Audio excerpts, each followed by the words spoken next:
The following live stream has been approved for appropriate audiences. It may contain occasional strong language and may not be suitable for younger or more sensitive viewers. Viewer inebriation is advised, though not mandatory.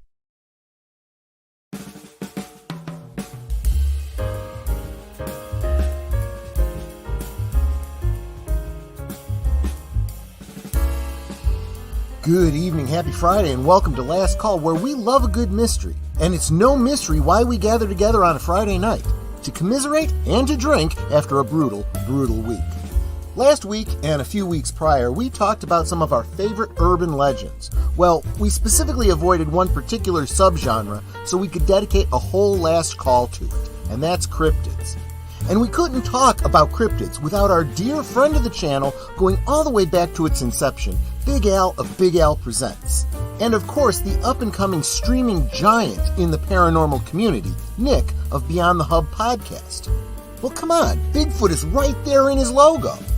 So settle in, top off your glasses, tell me what you're sipping on in the chat, and we'll get this Canarble Wagon rolling right now. Last Call is streamed before a live audience. Gava salud! Welcome, welcome. So glad you're here. Brutal week. I don't know about you, but I've been looking forward to this all week, and I will tell you what I'm sipping on a little bit later at a specific point in the stream. Until now, just know that it's yummy and it makes my insides feel all nice and warm. Sorry, I wasn't doing the typing because we were getting prepared and connecting with each other in the backdrop, so didn't have a chance to do all the like Netter does. The hi, sweeties. I'm glad she's here to take care of that. I didn't even do that yet myself. See, we're both behind because we were. I was eating a sandwich. Fair enough. Starting with FKHC 2005, sometimes known as Tim. Hail, hail, welcome. In search of a plot. Yes, exactly. Curtis Selby was multitasking. I know he was over on Moira Kitty's channel. Thanks so much for being here, my friend. David Pensak. It's Friday night. Prepare yourselves for the Canarble Wagon. Let the liquid fun flow. Hello there. Last call with Trey, Pacelli, and Agent Boomer. Welcome, David. Always a pleasure to see you here. And you know what? I might as well just bring this guy in. Big Al of Big Al Presents. Looking very squatchy there tonight. How you doing, my friend? What you sipping on?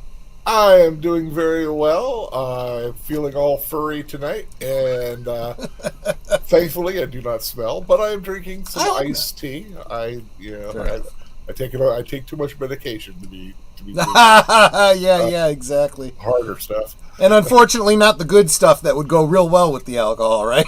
Oh, no. And of course, there's Enigma Severus. Hey, more fun stuff. Yes, absolutely. Good to see you, my friend.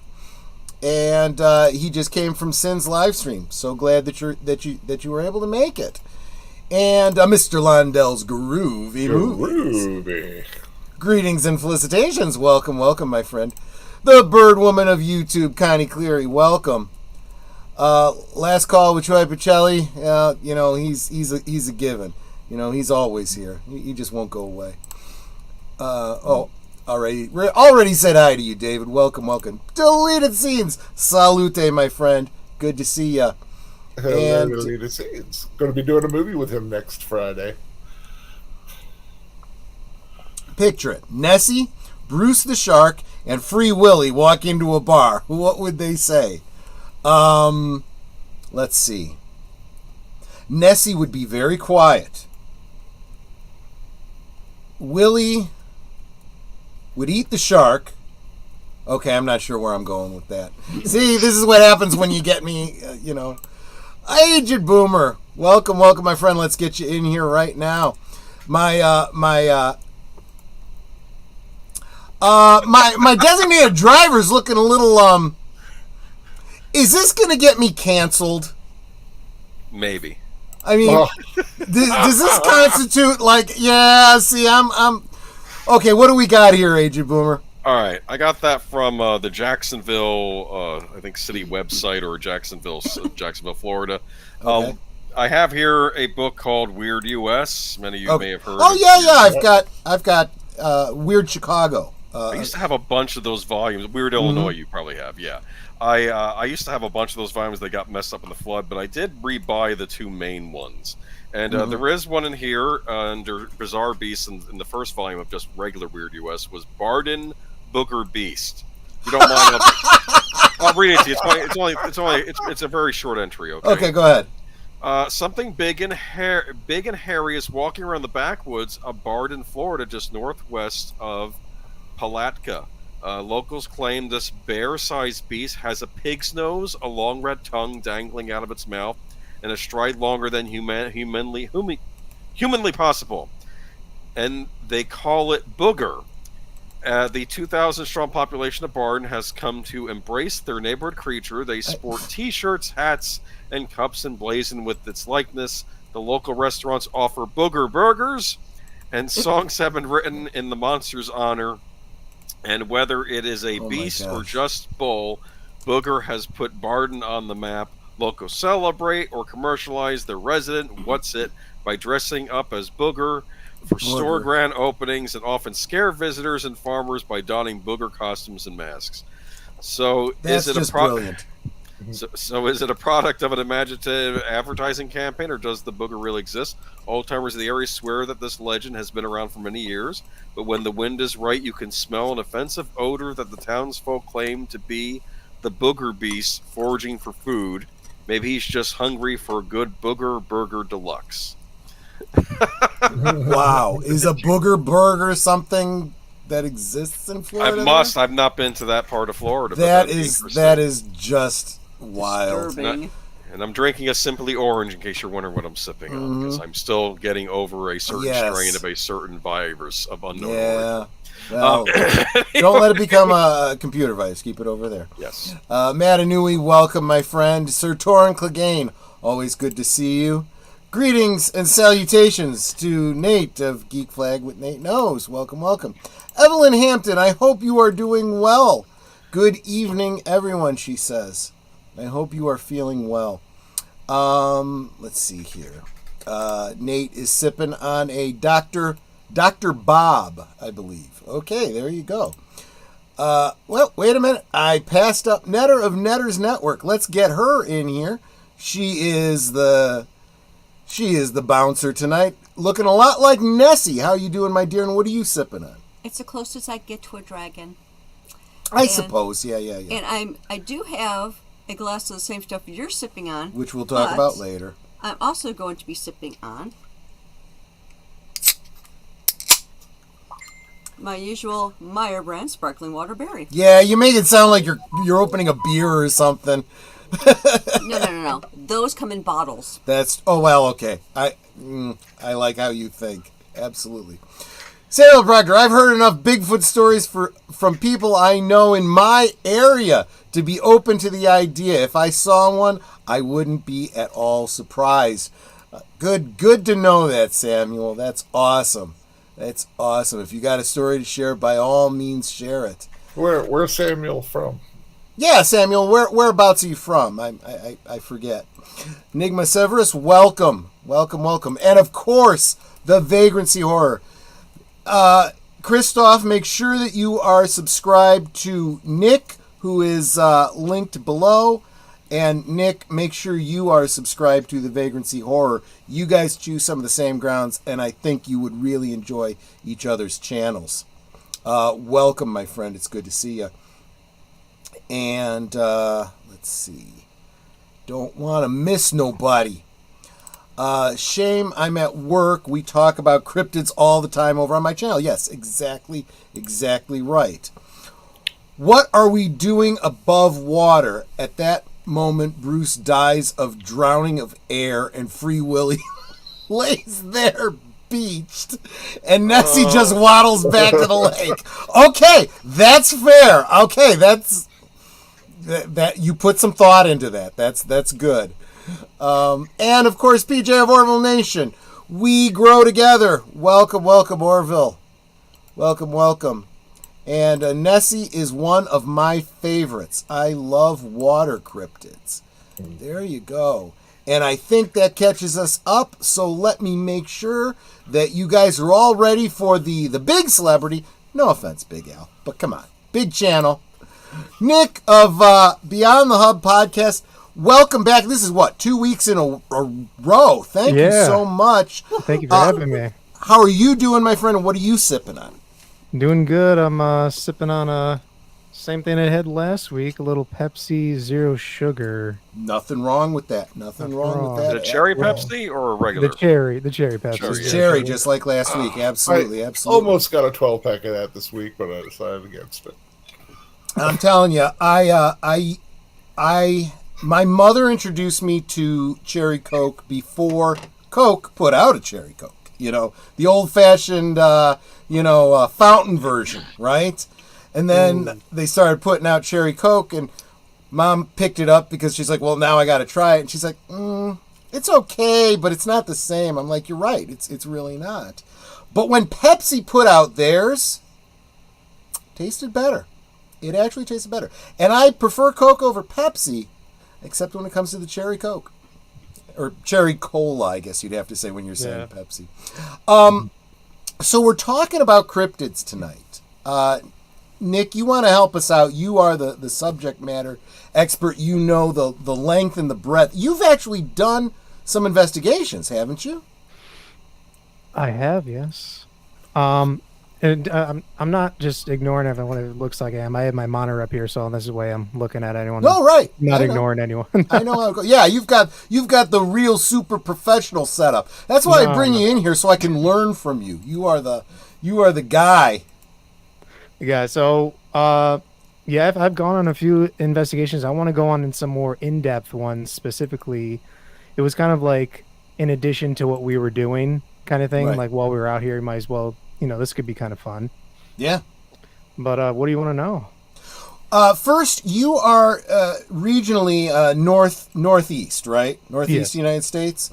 So this is going to become important later on as we're talking about cryptids from around the country and so forth. So first, can you tell us what is a cryptid? I think everyone knows, but what's the official definition? Basically, it's a creature that people believe exists, but hasn't been proven yet by science. Mm-hmm. Like stories of Bigfoots and creatures in the ocean. They, they come from these legends. They're called cryptids for a reason, because they're hidden, like sort of mysterious, I would say. But people are still trying to figure out if they're real or not. Absolutely. We're already getting the chat going. Matanui is already making the argument against the theory that Nessie is a plesiosaur that survived the extinction event and is living in Loch Ness. I tend to agree. Not possible. I suspect it's something probably a little bit smaller, but I believe there's something there. Welcome, Jesse Guajardo. And I have my theory. I have my theory on a lot. Go ahead. What is your theory, Al? Maybe there are fish like oarfish and things like that. I've heard that theory put forward. That would be the Occam's razor answer, right? Yeah, that just seems the most obvious. Or just like some new class of eel or something like that. But like this, it doesn't matter. It could be something, quote unquote, every day. But I just think the size of it is what would make it special. I do think that some creatures get to a size that many scientists aren't quite familiar with. Yep, and never mind. Get rid of that. That doesn't look right. You want to flip that for us, and we'll bring it back. Well, you know what I could always do is because I like to focus on my wife anyway. We can just kind of do that. That's an artist's or possibly an AI rendition of what of how Nessie is described. And Christoph is saying there are several adolescent ones. Loch Ness is a spawning ground. They leave through underground channels when they get bigger. See, the only problem I have with that is we don't have any proof of the underground channels yet. And that's because we haven't had the research we need to have. We got people literally giving up their lives to go down to the bottom of the ocean to look at the frickin' sunken Titanic. For crying out loud, let's get some of those, those subs into Loch Ness, for crying out loud. That's all I'm saying, you know? Well, it's not the only place to be looking for those things either. But Nick, so of all the, so we were talking about urban legends last week, and some of them are based on truth, and most of the urban legends we can either trace back to the first time the story was told and say, well, we don't have any physical evidence of this, it's become literally a legend, or this is what we know, this is the reality, this is the truth, anything else is potentially, fugazi. When it comes to cryptids, though, most of the time what we're looking at is somebody or a number of somebodies have reported having seen something. The stories all sound similar. One possible explanation for that, of course, is one guy was crazy and drunk and hallucinated something, and everyone else is like, oh yeah, I saw that thing too. But the other possibility is there's something that everyone is seeing, that is somehow related. But we have had examples of cryptids, as we've just described them, that turned out to be absolutely real. Turned out, we found the evidence, and sure enough, we found a new whatever. You know some of those stories, don't you? Yeah.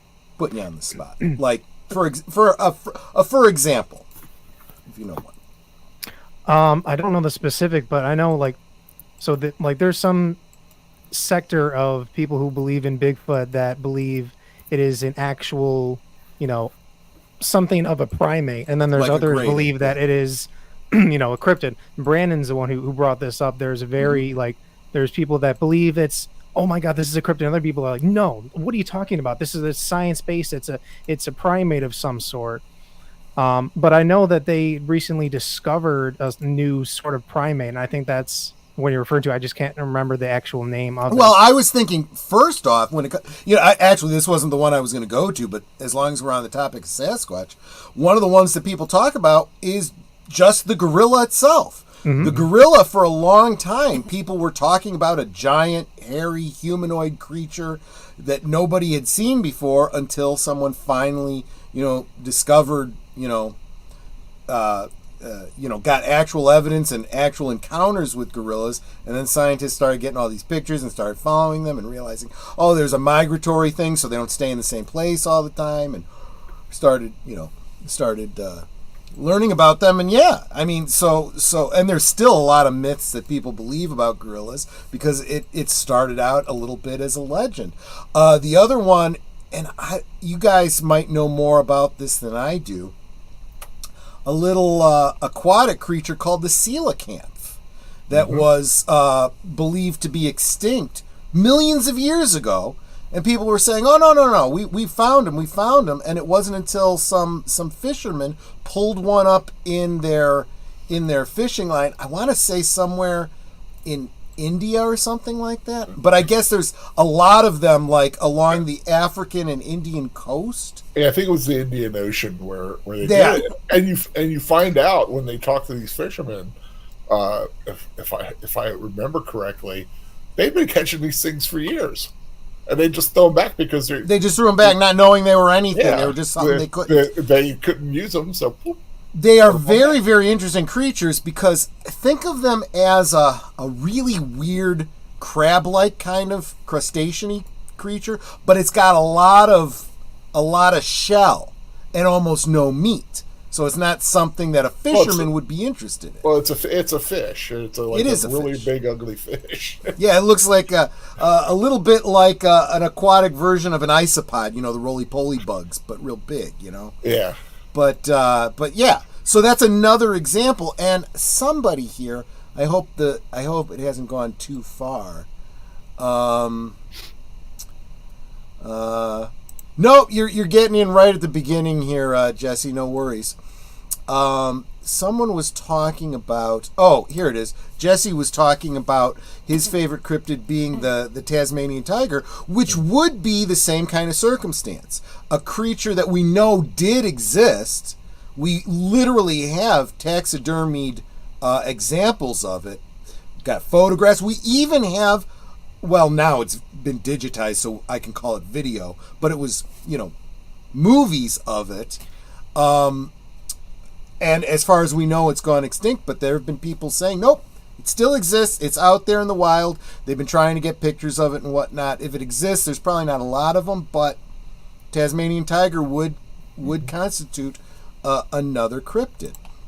So just because he was trying so hard to bring up a picture of Nessie. This isn't the famous one, but it's an artist or AI. It is an AI rendition that seems to be very much inspired by that famous photograph that was part of the thumbnail for tonight's stream. I'll say this with the AI with cryptids, it was a bit better than other things. Not perfect, still got a lot of things wrong, but it was better. I had an easier time with this, yeah. There you go. Because it goes on the internet and just see, well, what do people say this thing is? And then it comes up with its own idea, maybe.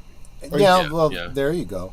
I think the photo you're talking about, I believe, is called the surgeon's photo. The surgeon's photo, yes. Yeah. Which, of course, it's a cropped photo, so what I used was obviously the cropped photo, but when you pull back, you realize, that's a lot smaller than it really looks. And moreover, it's been an admitted hox. It was a small little submarine that he built up a little bit and took a picture of. And I mean, but people. It's the other thing. The other element of it is, there's that whole wanna believe thing, right? And you've got other people out there that says, I've seen this, I've seen that, and there's a photograph of what they believe to be a big fin from someone that was taking underwater photographs and whatnot. I'm telling you guys, you really gotta get down there. There's even somebody who said that they were able to see something that looked like it might have been Nessie on a Google Maps picture of Loch Ness.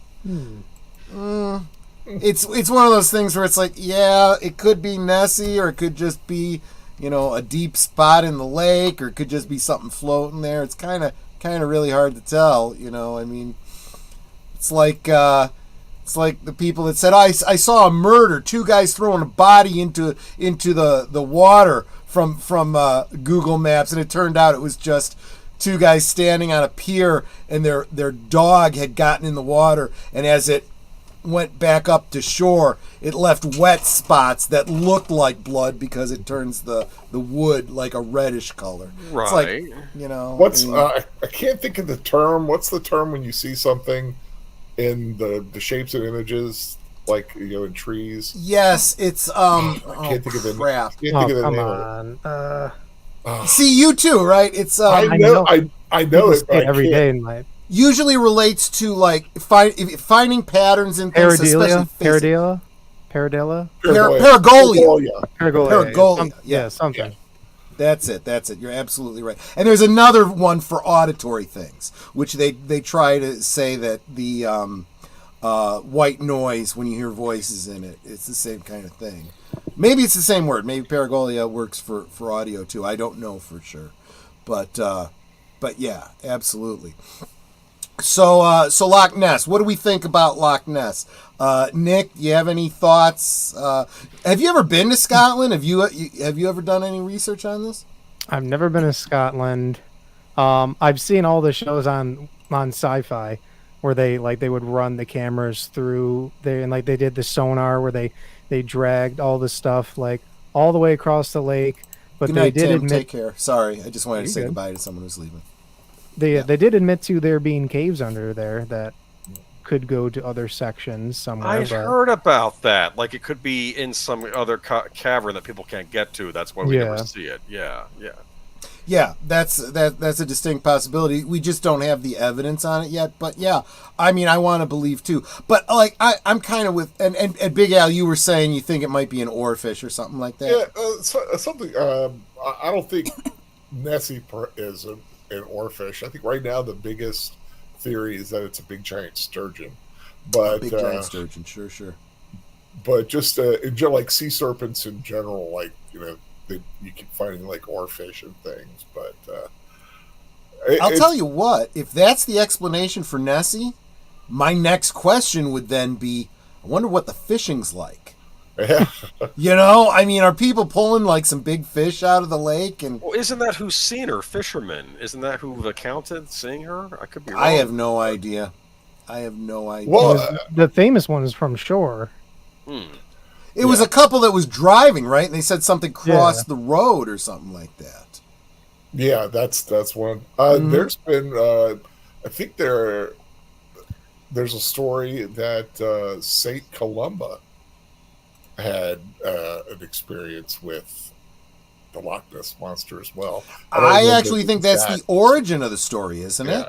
Yeah, I'm not sure if it's the origin, but it's definitely in the lore. Yeah. Matanui is saying, EVP is the phenomena that I was trying to think of. Yeah. Electronic voice phenomena? Yeah, exactly. Yeah. But so that's Nessie. Yeah, I didn't think Nessie was going to be the first one we were going to talk about tonight. Well, I thought she's an important one. Yeah, that's right. They do tend to think of Nessie as female. You think of Nessie and Bigfoot. Those are the two big ones, I think, right? So, thank you for the transition. So Bigfoot, this is another AI representation? That's not bad. Yeah. That's pretty cool. I like that. Yeah, I liked it. Yeah. So, like I said, I figured this would be the top of our show. Like I said, I know that this is Big Al's favorite, and it's on Nick's. It's on Nick's logo, for crying out loud. That's the famous one. Big Al, take it. Tell us a little bit about Bigfoot and why you are such an enthusiast. Well, of course, Bigfoot is the giant hominid, or basically big furry creature that most people know of as being in the Pacific Northwest. However, as time has gone by, we're finding out that there are similar creatures all over the country. New York, Ohio, Pennsylvania, of course, Florida with the skunk ape, Louisiana with the Honey Island swamp monster. One of the ones that got me into loving Bigfoot, which is the Falk Monster, the Maggie Creek, Legend of Maggie Creek, which is an early film that really got me into loving Bigfoot. I saw that movie specifically because of you, yeah. Yeah, and of course, the famous Patterson-Gimlin film that is still to this day has not been able to be disproven, which is still the famous one from the 70s. The famous image from 60. Let me get the right date here. I can't remember the Patterson-Gimlin. Come on, Patterson-Gimlin. I can't finding everything. Ape Canyon is another. Oh, okay, here's Patterson-Gimlin. October 20th, 1967 is when the Patterson-Gimlin film was filmed. 59.5 second long, and it's just the absolute iconic piece of Sasquatch footage out there. And the fact that there's a big giant hairy monster out there, I know it's gonna freak some people out. I love the fact that there could be a big giant hairy monster out there, and it doesn't scare me. I want to be his friend. That's really weird. My understanding is there haven't been a lot of like Bigfoot attack type stories. Most of it has been very reclusive, stays away, runs away when he sees you type of thing. There are a few attacks that have been noted. Yes. In fact, in Legend of Maggie Creek, there's one with the Ford family at Big big that the Falcon monster kind of got got his hand in a window there. There's an iconic scene from that film where they reproduced that. There's Ape Canyon, which is Samuel Proctor was literally just bringing that up. Oh, he just put in Ape Canyon. Ape Canyon, Washington. Yeah. Yeah, they did a recreation of that. There's a film called Sasquatch. Which is a fictitious docudrama about an expedition, and they run into something. But during the film, they talk about other sightings and legend and lore of the creature. And they do a recreation of Ape Canyon, which was a group of I think they were miners. Were they miners? I believe the ones that were attacking the cabin, right? Yeah, gold prospectors. Gold prospectors. Yeah, yes. Near Mount St. Helens, and which took place July 16, 1924.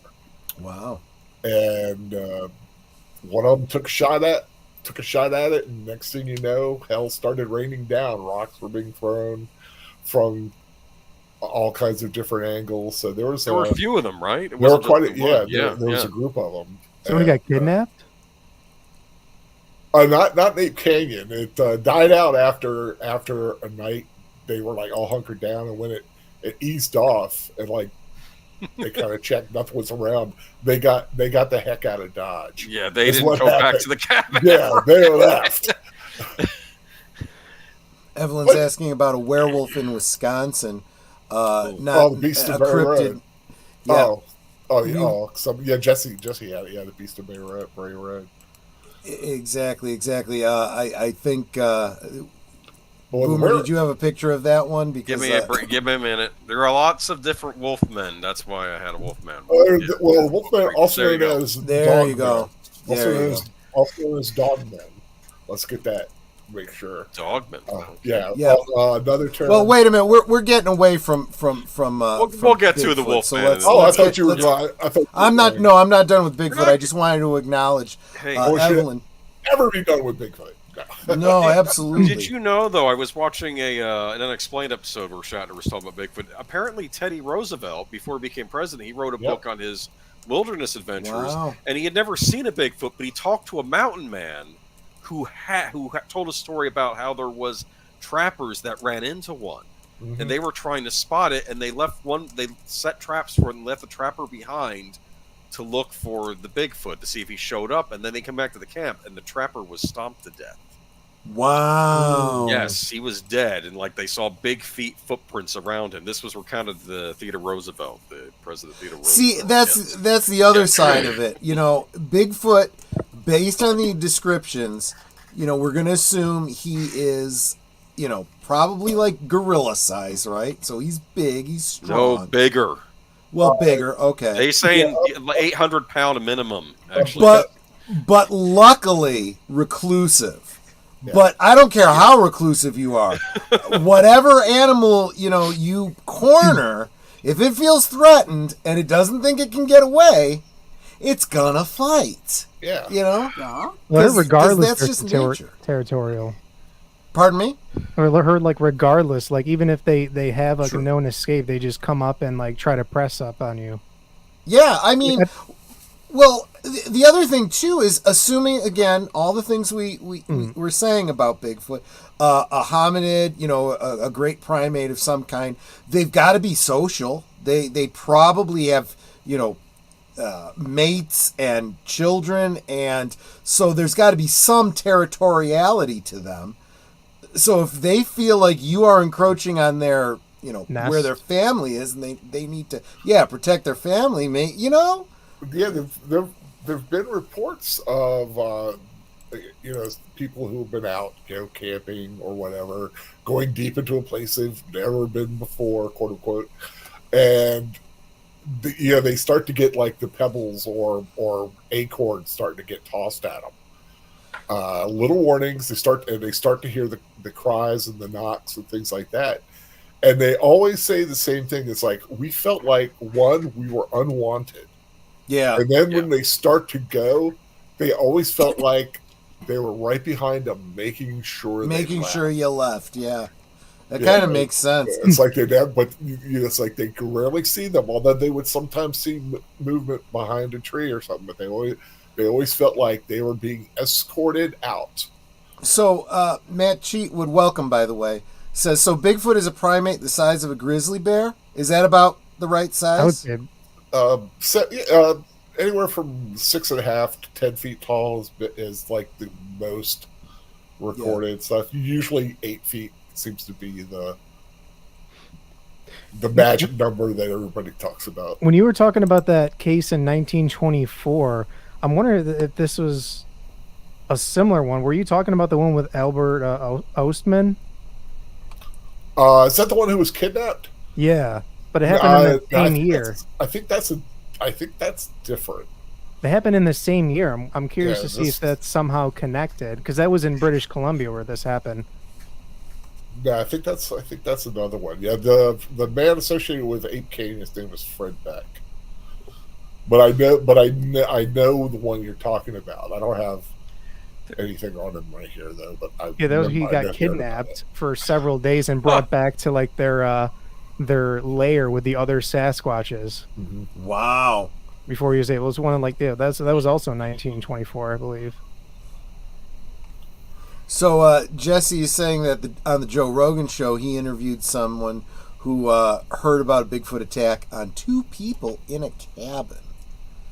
Mm-hmm. Yeah, and Samuel Proctor's saying, in fact, that story comes from Roosevelt, and he only thinks it's slightly exaggerated. Gives a lot of credence to the story. Theodore Roosevelt was very comfortable calling out anyone he thinks is a liar. Absolutely. We need him today in politics. Anyway.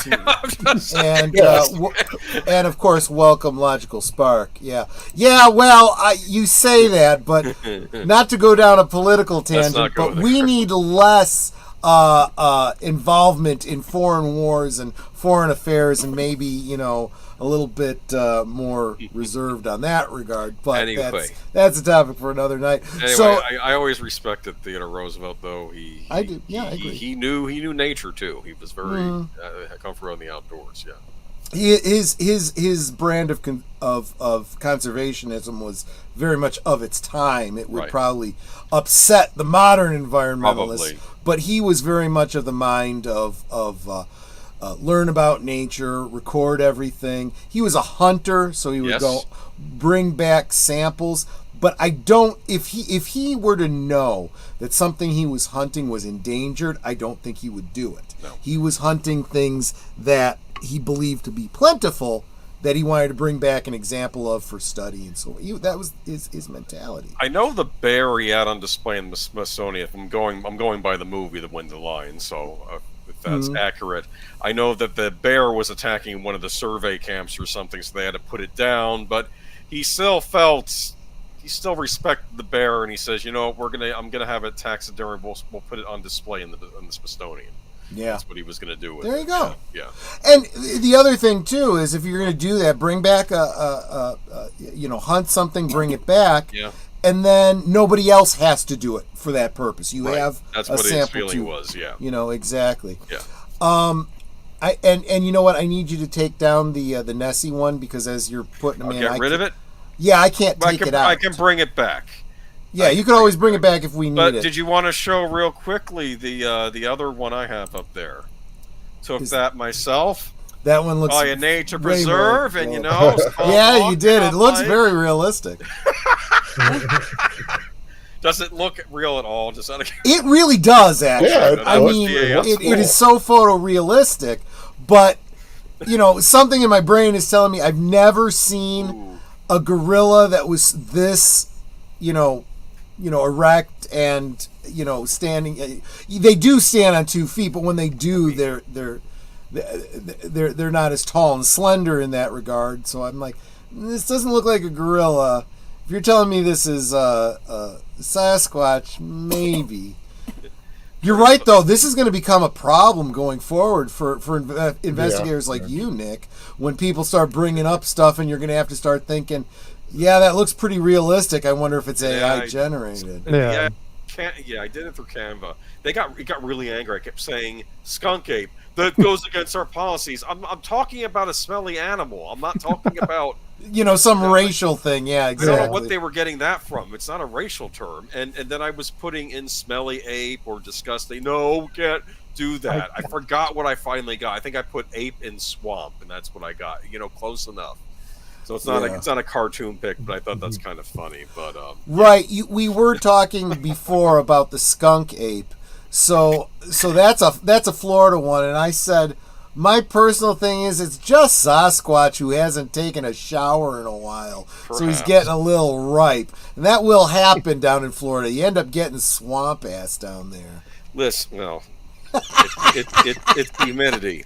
Anyway, though, I did want to bring up a couple. It is a couple of counters. Apparently, in 1955, this is from the Weird U.S. book. 3 Boy Scouts emerged from the Ocala National Forest, scared out of their wits, saying they had been routed from their campsite by a big hairy monster with a human face. It wasn't the first sighting in that region. More than 20 other witnesses had reported encountering what they call a man-ape in various parts of the same forest. On a November evening in 1966, a woman motorist had a flat tire on a remote road near Brooksville, Florida, and got the scare of her life. While she was changing her tire, a big, shaggy-haired, man-like creature came out of the nearby swamp and sat down on the road to watch her. Fortunately, another car came along, and the beast lumbered off. That's usually the thing with the skunk ape. It usually just looks at people, or maybe it jumps on the car. I don't think anyone's ever hurt somebody, from what I've heard. But there's a video on YouTube. I don't know if you've seen it. It's literally called "I Think I Saw a Skunk Ape. Please help." Have you seen it? It's actually really interesting video. It's from 10 years ago. I can post it in the. I'll post it in the chat. The link to it. Yeah, sure. Go right ahead. Thank you. Anyway, though, but that's our state cryptid. We have a lot of cryptids in Florida, though. We even have a Nessie type of thing in Florida too. But yeah, I mean, I feel like I would imagine living in Florida. Yeah, we've got a Sasquatch here too, but he smells bad. Probably the humidity. Yeah, Florida. It's rather brutal. Some of the months, like this time of year, Florida is rather brutal. I'm going to be honest with you. Between the storms and the hurricane scares, and then of course the brutal humidity and summer heat. It's just not. Funny enough, this was always the time of year we'd get tourists from Europe, like England and places like that. And I'm like, why are you coming this time of year? I guess because fewer people are around this area that time of year. It's a good time to come. Because maybe it's easier to rent a place, but the beaches are nice at least. Yeah. There you go. Yeah. So that's and Nick, did we miss anything in regards to Sasquatch? I mean, I guess the one other thing we might bring up is, although we are talking about another country now, maybe there are some of these around the world, because I know that in the Himalayas there is the so-called abominable snowman that some people have hypothesized might be a similar kind of thing. Another the Yeti. Great ape, that lives in high altitudes in the Himalayas, and who knows, could be their version of Sasquatch. So the Yeti, yeah. I mean, we were talking before, like how there's like this wide gap of what people believe. Like if you see the show Finding Bigfoot, you see like these guys, they believe in Bigfoot. If you watch Expedition Bigfoot, they have some wild theories on there that they're their own entity, and they can cloak themselves and they're part of a different dimension. I don't know if you've heard of any of those. I've heard those kinds of things. The thing is, though, that when it comes to cryptids, I tend to be more of the Occam's razor type. If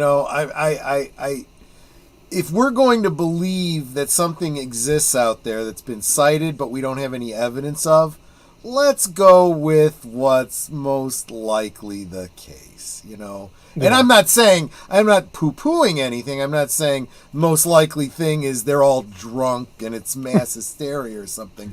I just mean if there is something to what they're seeing.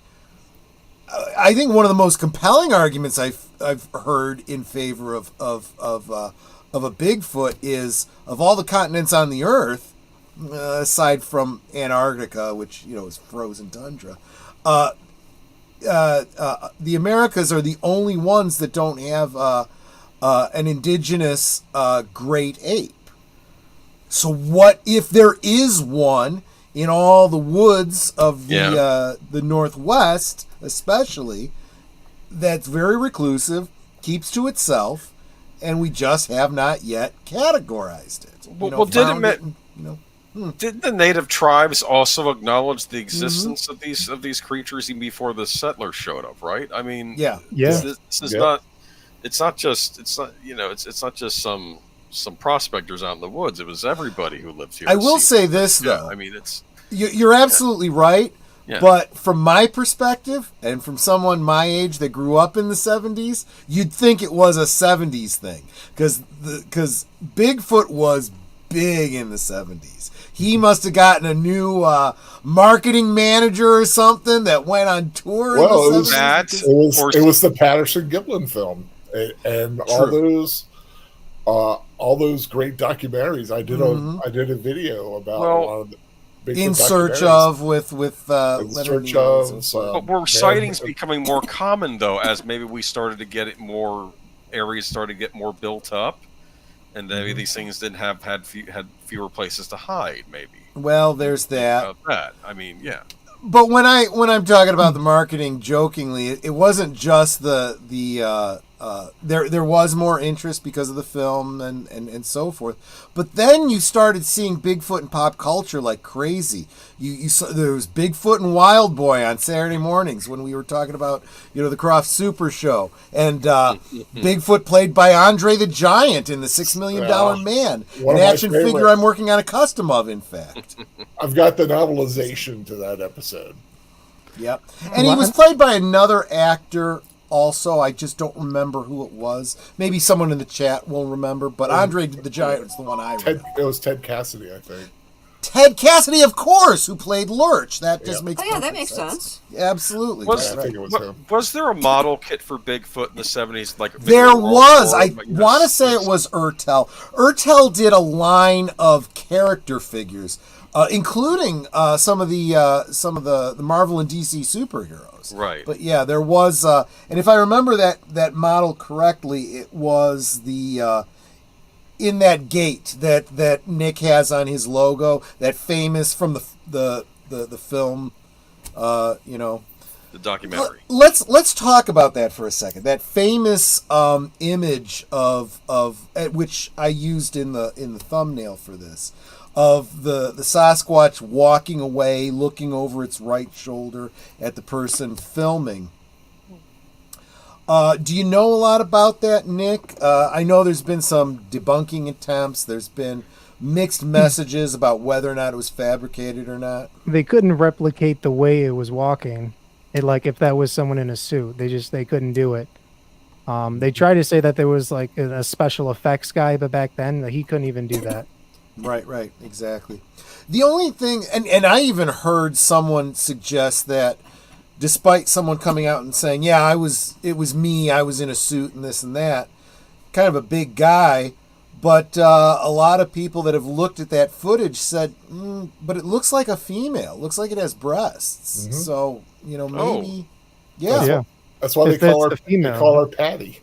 Yeah, Patty. Okay, that's her name. Yeah. What do you call the other one? I'm sorry. That was a joke. Oh, you gosh. Man. That was a joke from the book. And trying to keep it PG around here, or at least PG-13. Well, I guess that would still constitute PG-13. The Philip K. Dick movie, Scanner Darkly. Oh, that was from the book and from the movie. When the waitress points to her and says, there's a waitress next to her who says, "Oh, that's Patty," and she points to the name tag and he says, "What's the name of the other one?" That's what the guy asked. So the one thing that always kind of stood out to me about that piece of footage, the Sasquatch that you're seeing in that, and again, it's very grainy, it's very hard to see details, so tricks of lighting are absolutely possible explanations for this. But it looks to me or at least it did to me as a kid. It looked like this light-colored band across the eyes, almost as though if you were wearing a mask that, had the eyes open so that you could see, But at the same time, you could also say, well, it's so grainy and blurry, could just be, light skin, dark fur, and this is the only part where you're seeing skin. You never know. I want to add something to that, though. Mm-hmm. In that show, Expedition Bigfoot, they actually had this guy go in and totally digitize that I footage. did see that. It was like a 4K rendering of it. So at the very least, it makes it look more credible. The best thing about it is that because it was a handheld camera, the first thing they did with it was, what do they call it? Motion stabilize or whatever. So that, that's absolutely brilliant. And I think they even, not using AI, but because it does move up and down, they added in the details, to, the tops and the bottom that get cut off as the camera moves. Yeah, it took a long time. I think they went frame by frame on that. It was actually kind of brilliant in terms of film restoration. Netter and I both tend to rag on TV shows and movies where, they get this distant footage from a CC camera or whatever. Oh, enhance it, and suddenly it's crystal clear, and you can read you can read a reflected words on a page in somebody's eye or some crap like that. It's like, come on. Or you're able to reverse the blurry image. Yeah, exactly. But this, that you were just talking about, that's enhancement that's like, I from the work I've done on photos, in Photoshop and stuff myself, it's like, I get this. I understand this. This isn't adding anything to it. It's just, well, because the camera moved, there was these branches that are cut off when the camera came. So we're just adding those back into the next frame. That's, yes, technically an enhancement, but, based on what we know is there and stuff. I'm getting a little too far down this rabbit hole, but I kind of dig that kind of stuff. So, but actually, it made the you can see the muscles moving in there too when it was enhanced. Where that'd be very hard to fake. I don't think Netter liked her drink. She's giving me hers. Uh-oh. No, that's okay. Well, I mean, it's okay for her. For me, you get more star anise. Now, do you actually eat the star? I don't know. I haven't tried. No, it's weird. It's a dried flower. Oh. You're just drawing the flavor. Right, but I mean, you can eat it, right? I guess. I don't think so. No, I think you maybe just boil don't. the flavor out of it. Yeah, I don't know. You just boil the Alexa, flavor out of it. Can you eat star anise?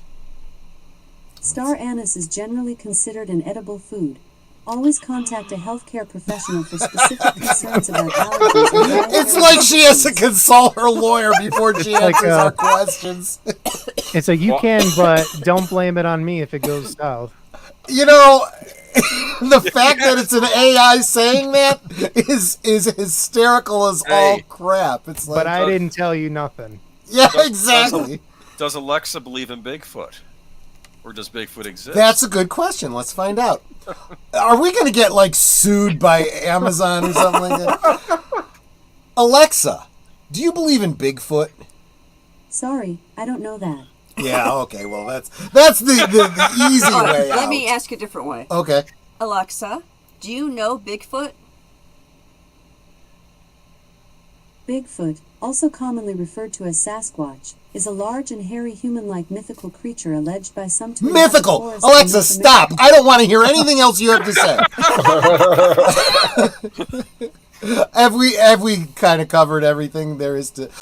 Again, though, I mean, can always circle back. I think of all of the. Thank you, Jen Psaki. But I said I wasn't going to get political, but when I drink, this of all the cryptids, I think is the one that has had the greatest impact on pop culture. I already brought up, for kids in the 70s, Bigfoot and Wild Boy. Yeah. Of course, the bionic Sasquatch of the $6 Million Man. I mean, there's a reason that I'm working on a custom action figure of that particular one. But he was on lunch boxes. There were comic books. Seriously, I kid you not. There was all this merchandise out there of Bigfoot. In fact, I should have thought to pull it out. I can't do that now. What? I used to play a game. Those of you that know of Hero Clicks, the little miniature superhero comic book superheroes. Battle game. Yeah. I had a friend who had a lot of the Marvel ones. Yeah. Well, they at one time were doing something called horror clicks, and they were all these monsters and so on and so forth. One of the premium ones, the gold band limited edition ones, was Sasquatch. Was it Sasquatch or Bigfoot? I forget. Sometimes they did variations. One was Sasquatch, one was Bigfoot, and they had slightly different stats. But because I was a completist, I had to get them all, right? And it's Sasquatch in exactly that famous pose, with the one that Nick has on his logo, So, yeah, there you go. But anyway, let's go on to the next one. As long as you've got the picture up here. Yeah, someone was asking about... Evelyn werewolves. was talking about the Wisconsin werewolf. Someone else was saying specifically dogmen. Dogman, yep. Now, I again, going back to those horror clicks, there was... I don't know if this is related, but there was a grouping of figures you could get called dog soldiers. Is that the same thing? I don't know. And I've heard of a dog boy, Hold on. There was something in my book, though, on these things, too. Okay. Hold on. But, go ahead. Keep talking until I find it. Okay. I did make post-its, though. Nick, do you know anything about, werewolf sightings, particularly in Wisconsin? I live right next door, and I'd never heard of this. No. But... Oh, wait. What? Here we are. Okay. Beast Bray Road. Yeah. In Wisconsin. Is that what she was saying? She didn't say specifically. She just said Wisconsin. Yes. Shaggy man-like, wolf-headed, staring, sneering, wicked claws, fangs. These are the words eyewitnesses use to describe a creature that lurks mostly by night in the cornfields and thickets of southern Wisconsin. The Beast of Bray Road has shocked Walworth and Jefferson County residents ever since its sudden appearance in 1936. That was the year Mark Shackleman, a security watchman at a Catholic facility for the developmentally disabled, made an unsettling discovery on his midnight rounds. Shackleman spotted something digging on an old Native American burial mound behind the main building. Thinking it was a dog, he aimed his flashlight toward it and saw a man-sized shaggy creature with a dog-like head, pointed ears, and 3 long claws on each hand. After a short standoff, the beast walked off into the woods, but Shackleman encountered it again the next night, and he heard it utter what sounded like a word, Gadara.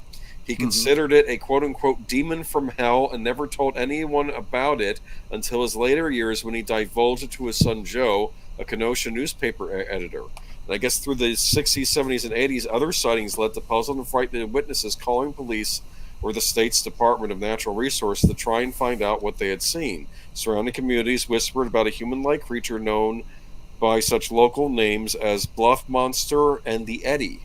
Isn't that interesting? So yeah, I mean, and I feel bad. I'd never heard of this, and I'm local to this. Big Al and Nick, you guys are Eastern Seaboard. Had you ever heard of this? I've heard of Dogmen. Yeah. You've heard of dogmen in general, okay? Dogmen, canids, werewolves. Also, I know down in Louisiana, the Rougarou is the name they use there. Like I said, Beast of Bray Road. That's just because they're French. They got to be fancy. I think it's in Kentucky, Tennessee. There's a land between the lakes area. Mm-hmm. That there's there's some dogmen legends there that there's this group called Small Town Monsters. They do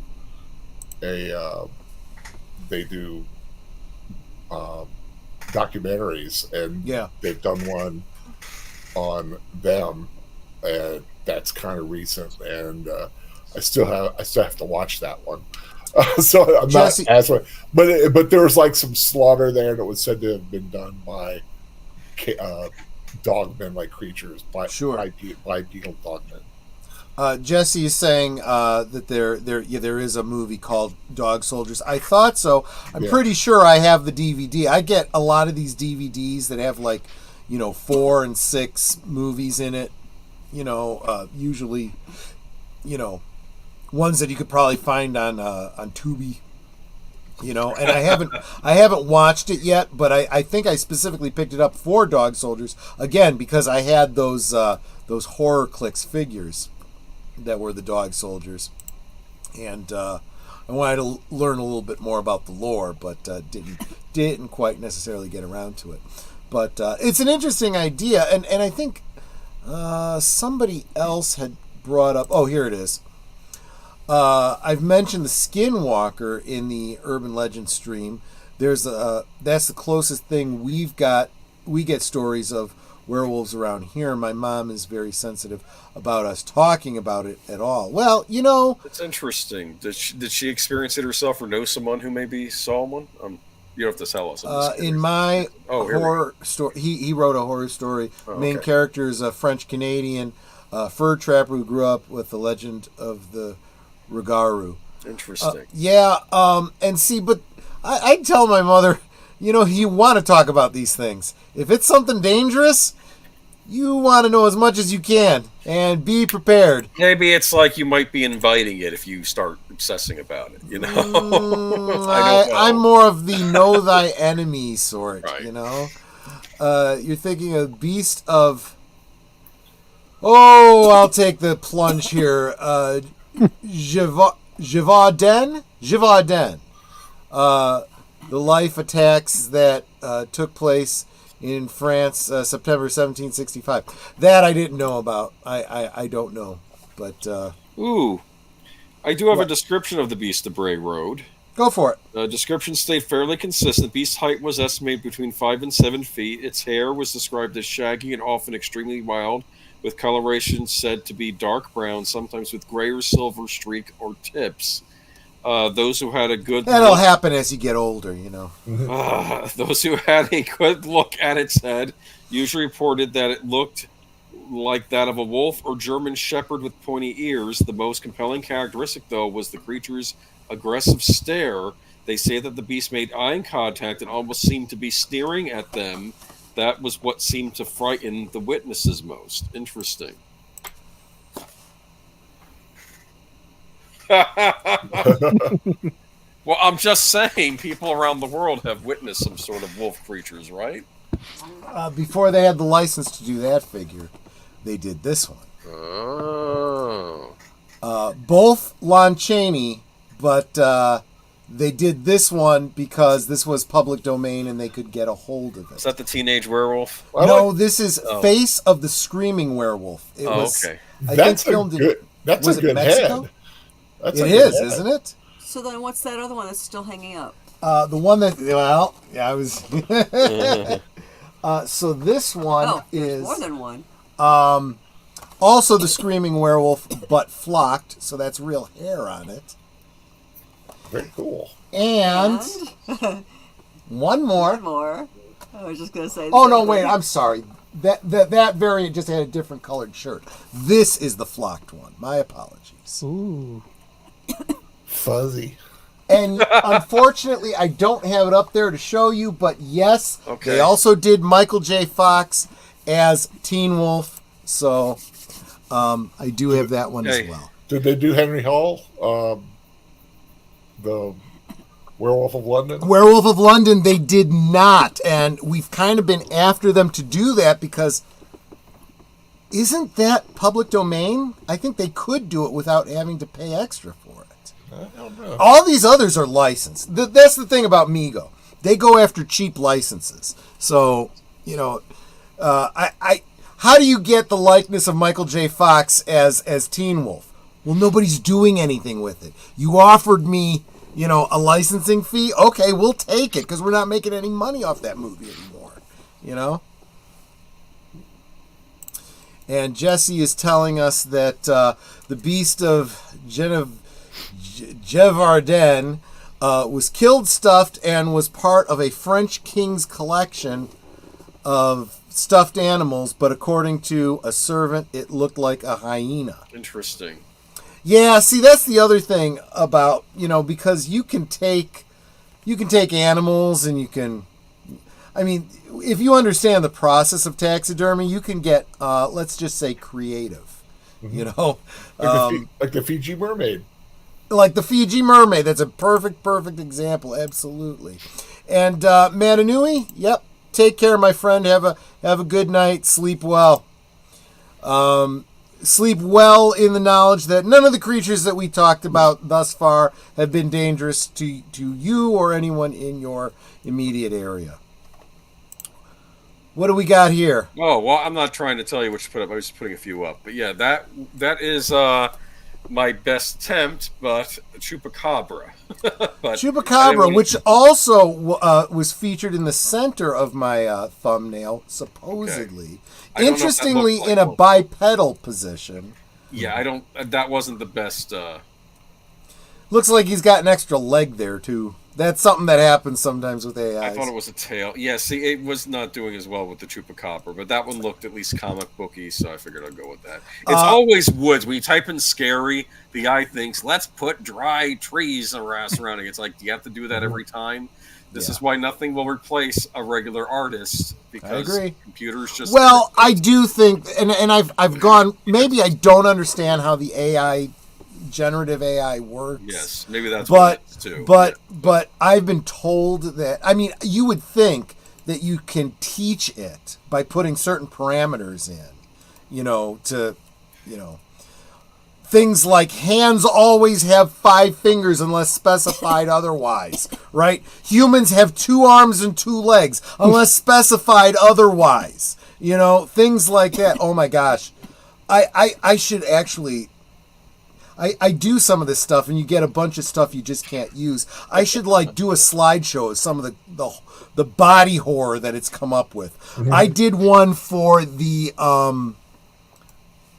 summer, start of summer stream or something like that, and I just asked for a girl on a beach, right? And I figured I'd get a girl, sunbathing or whatnot, and I got plenty of pretty girls with extra legs and arms going in weird directions and stuff. And I'm like, what the hell is wrong with you?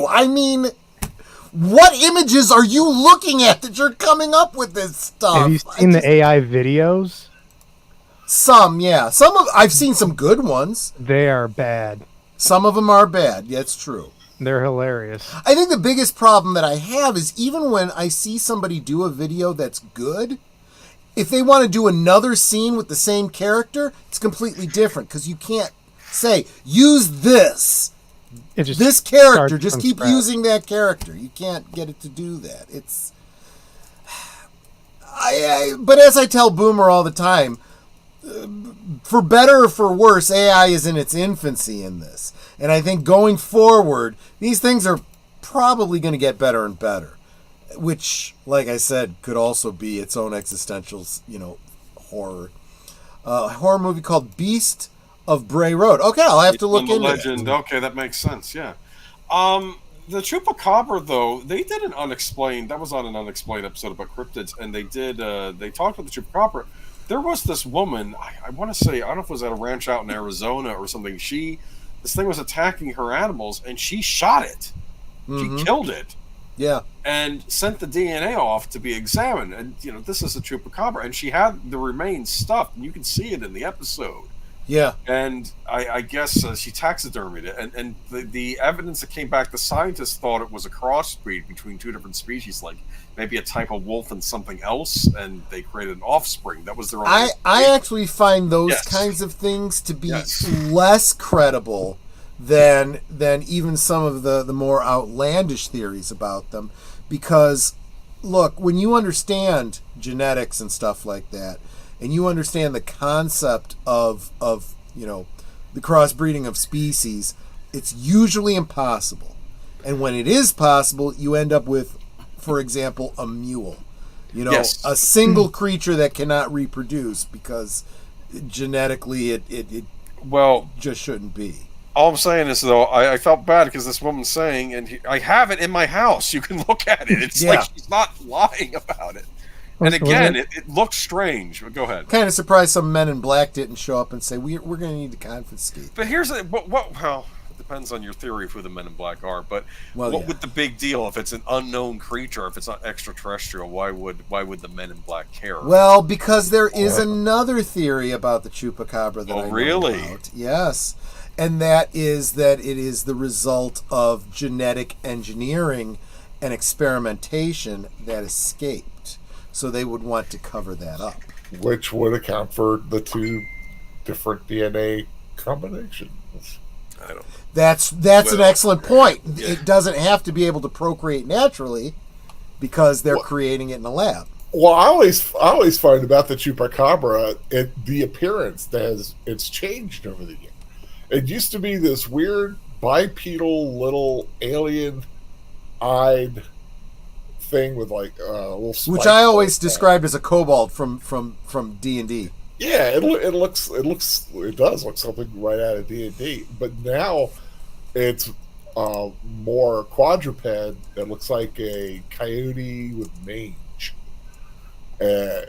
kind of deal. So it's really undergone a transformation as to the popular. Jesse points out that it's called it translates as goat sucker. The goat sucker, yeah. Because it goes hand in hand with finding your livestock drained of blood and stuff like that. Yeah. But Nick, you know a lot about the chupacabra. Chupacabra. This is mostly Texas and Central America legend, if I remember Puerto Rico also. Puerto Rico. Okay. I'm not super into the chupacabra. Obviously, I've heard of it, but I'm not super into the lore of the chupacabra. That's perfectly fine, because anything you don't know about, you can research and do a video about, and I'll be watching for it. Which reminds me, this is a great opportunity to remind everybody, the links to all of our guests are down in the description below. Please make sure that you are subscribed to. I mean, come on. If you're not subscribed to Netter and myself and Big Al and Agent Boomer by now, how can you even say you're really part of this community? But definitely be subscribed to Nick. He is Beyond the Hub podcast. You've got videos, every week, right? Yeah. He's got a video a week. And you do live streams as well, right? Every Monday. So just you can also find him on Facebook. You can also find him on Facebook. So make sure that you're following him. If this is your ball of wax, if you like cryptids, urban legends, ghosts and the supernatural, aliens, any of that X-Files crap, definitely check out Beyond the Hub. Yeah, our group is linked in there, and you can feel free to post anonymously too. We think we're almost at 157,000 people in that group. Wow. There you go. That's so make sure you join, share your stuff. Nick, have you is your channel monetized yet? No, not yet. Then guys, get over there and check out his backlog of videos, because he's got a lot there. If you're interested in any of these topics we're talking about tonight, he's either got a video about it or he's got one coming out. So go check it out. Give him the watch time so that he can get monetized. You can become a member or whatever, which you can also do here if you are so inclined and not already. We have memberships open. We've got super chats. We got the super thanks. We got all the things, if you are so inclined. But there you go. I did have sorry. There is a paragraph on the chupacabra in this book. Okay, give it to us. One of the most famous beasts in all of cryptozoology has made many an appearance in the Rio Grande Valley area of Texas. He is the chupacabra, legendary throughout Puerto Rico, Mexico, and Texas, as a hairless, black-eyed beast that survives by sucking the blood of goats. Hundreds of farmers have reported finding their goats slaughtered and eerily drained of every drop of blood. Appropriately, the Spanish word chupacabra means bloodsucker. Most describe the beast as a reptilian creature about 3 feet tall with razor-sharp fangs and claws. Some say that the chupacabra is a life form left behind after an alien visit to this planet. Oh, they left their doggo behind? Oh, Okay, come on. That's what- just wrong. That's their Crying out Fido. loud. Hey, maybe it's that thing that was in Star Trek 3, the Torg or whatever. No, that Okay, was what was that that was. thing that crew had? Give me a second. I know this. It was a Vornsker is what it was called. Okay. Yep. I know my Klingon animals, let me tell you. Yes, originally from Kotnos, relocated to was that wasn't Narendra 3, was it? Where Paradise City is. Anyway, that's fiction. We're talking about real stuff. We're talking about cryptids here. So there have been a lot of photographs of the chupa, or what people believe to be chupacabra. Sorry to rain on people's parades about those, but most of them have turned out to be coyotes and dogs that were either, and they're all dead. That's why they found them and photographed them. They were either in advanced stages of decay, or they just died and they had mange. Rabies. And that's why they lost their hair. Yeah, rabies has a tendency, rabies causes canines to froth at the mouth. Well, part of that is they end up becoming dehydrated. So you'll get that emaciated, tight skin kind of look to them.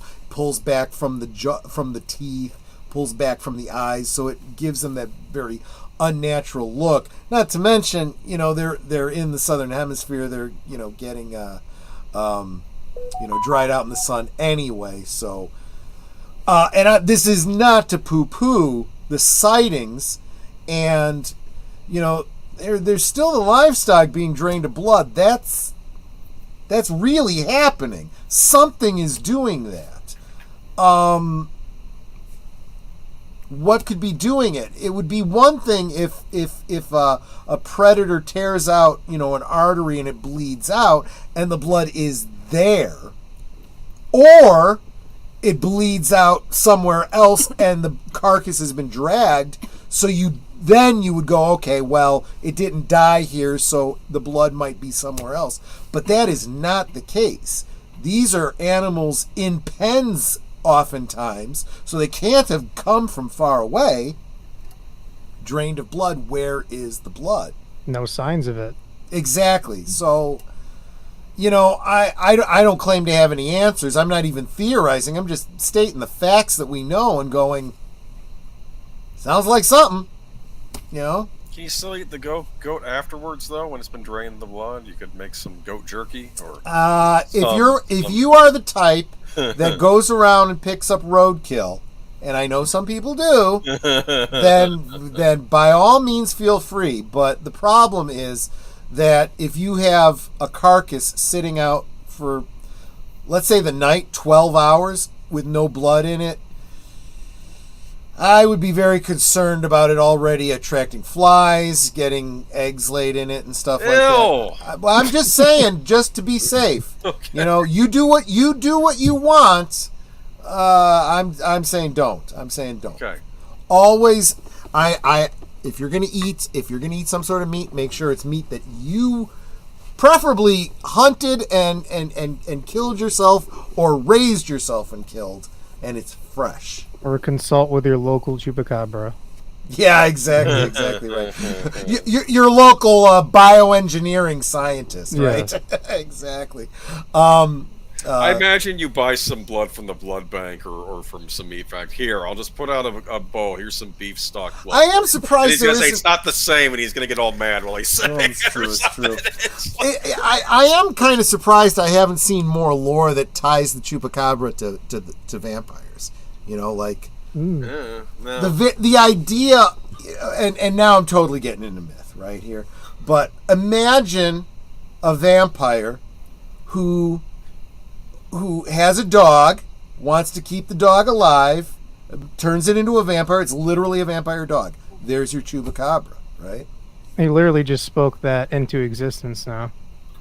Well, good. Now maybe we'll get a good movie or something like that. Coming this fall to the Sci-Fi Channel. Wait a minute. There you go. Anybody from Universal, if you want to use that in one of your future Dracula films, you have my permission. You know, just you owe me nothing, not even a credit. I just want to see this movie. This is my little pet, Choopy. Choopy. Yeah, exactly, right. I'd like to see anything from Universal. I'm sorry, I'm being mean to them anyway. They're Dude, we'll be talking about this more on a future Geeky Geezers, but I'm loving what I'm seeing from Universal's Epic Universe. Parks Division knows what they're doing. It may very well be, if they start making movies based on the lore they're creating there, for the parks, yeah, that could work. We might end up with some good. Plus, there's all this Universal in monster between movies. time too, between their original movies and when this park stuff is supposed to take place, right? So good point. They could fill in the decades too. There you go. So I'm seeing another one that looks familiar to me. I feel like this is a harbinger of bad things to come. Okay. Tell me about this. Is anyone here an expert on the Mothman? Because I've heard I saw that movie, all the Mothman sorts of Prophecies. stories, and I don't get them. But I can also read from a book if nobody knows. Okay, but Nick, do you know? I know of them, but I'm more familiar with like the Jersey Devil and stuff like that. The Jersey Devil. I'm glad you mentioned that. As long as you have, let's. Do you have a picture of the Jersey Devil by any chance? You didn't even want to talk about him. No, because I said originally, Agent Boomer, you're from the Jersey area, right? Oh, for the love of Mike. So real quick, want me to find tonight I'm sipping on a Jersey Devil. This is a drink that was recommended to me by Big Al at Big Al Presents. There's a Facebook channel. Let me see. I can probably drop the link to. This is the link to the recipe, which is in the group on Facebook for. They basically have all kinds of drinks based on different cryptids. And let me real quick see if I can't pull this up myself and tell you what's in the drink. It is, as if I didn't mix it myself and remember it. I know it's got star anise. So real quick, the Jersey Devil is one of the most famous cryptids in the U.S. If not the whole world. Also known as the Leeds Devil, the creature is said to have the head of a goat or horse, wings of a bat, horns, clawed hands, hoofed feet, and devil-like tail. Legend has it that the... Come on. I put something in there. I don't know if you can use it. Try it. See what it looks like. Oh, yeah, that is a fairly famous picture of it, yeah. Yes. I can get a better one. Legend has it that in 1735, a woman named Jane Leeds, nicknamed Mother Leeds, was pregnant with her 13th child. Upon hearing the news, she cursed the child, claiming he would be the devil. After he was born, he transformed into what we call the Jersey Devil. This drink is 1 ounce Fireball whiskey, a half-ounce anise liquor, cranberry juice, and sweet vermouth in a highball glass. Didn't have a highball glass, but this will do just fine. With ice, pour in your Fireball and anise liquor. Fill the glass with cranberry juice. Float with about half an ounce of sweet vermouth. Garnish with star anise. Well, I do have a Fireball whiskey right here over my shoulder. And I did not have anise liquor. So what I did was earlier today, like literally as soon as Big Al sent me this recipe, I filled up a shaker with, about 2 inches of star anise, and I macerated it with the Fireball whiskey I was going to be using. I just let that soak all night so that it would dry. And that's basically how anise liquor is made anyway, right? You'd probably use a vodka, but whatever. And so I believe I've hit the taste exactly the way the thing describes, and it's not bad. I think I went a little heavy on the cranberry juice on my initial drink, and I said it tastes a little like cough syrup, but it's tasting much, much better now. But yeah. So real quick, anyone else have any knowledge of the Jersey Devil before I let Aged Boomer go on his little rant about it? No, I'm just, I know there was the whole thing with this, come see the Jersey Devil, and it was what, like a goat or something with wings glued to it or something. You think this is something like the I thought it was a hoax, thing? like a Fiji mermaid thing. And of course, other people say, well, that was just some guy making money off of the legend. The real thing exists. But as I say, we have a guest who I think knows more about this subject than I do. I mean, the other thing I know about it is that he. This is kind of in your area there, Nick. Do you know anything about the Pine Barrens too, right? So the Pine Barrens is a part of New Jersey you don't want to be alone too long in. I think. Yeah, go ahead. Yeah, we did an episode on this, and we found some video, kind of like laughable, but of a supposed. See, that's how you know you've got a good paranormal investigator. He's not afraid to poo-poo stuff that's obviously laughable, you know? Yeah, but we did find this one picture that was interesting, but we talked about it for like an hour straight. I can't even remember what we were talking about, but we talked about the origin of it. We talked basically everything you want to know about the Jersey Devil. We talked about it. Yeah, there you go. Absolutely. Of course, very prevalent in sporting culture because that's where the New Jersey Devils hockey team gets their name. Can I ask one of my blue wrenches, please go over to Nick's channel, find that video about the Jersey Devil, and drop the link here for me? I'd really, really appreciate it. But yeah, get you a better picture. Hold on. I only wanted to talk about the Jersey Devil because I knew it would poke at Aged Boomer, and because of all the drinks that I was looking at, this looked like one of the tastiest ones I wanted to try, and I had most of the ingredients for it. And I really am kind of enjoying this Jersey Devil drink. Sounds good. So I might be a little bit devilish tonight, Natter. You might have to put up with that tonight. Okay, I think I found the right link. I will post it. I thank you. Thank you so much. Give me a moment. I'll see if I can make it better. You got another one, you think? A better, Otherwise, we're going back to Mothman. We can actually, hold on a sec. Yeah, let me, okay, we're going to go back to Mothman. I'll get And guys, Mothman, am I correct again on region? This is also northeast? Here's Point Pleasant, West Virginia. Yes, West Virginia, so east. Okay. I can read a bit from the Weird US book on Mothman. Mm-hmm. He seems to be the king cryptid in this book. Only because I guess they didn't want to put the Jersey Devil here because before they made Weird US, they made Weird New Jersey. That was their weird books. Right. We've already treaded probably all over that. But is this also an AI?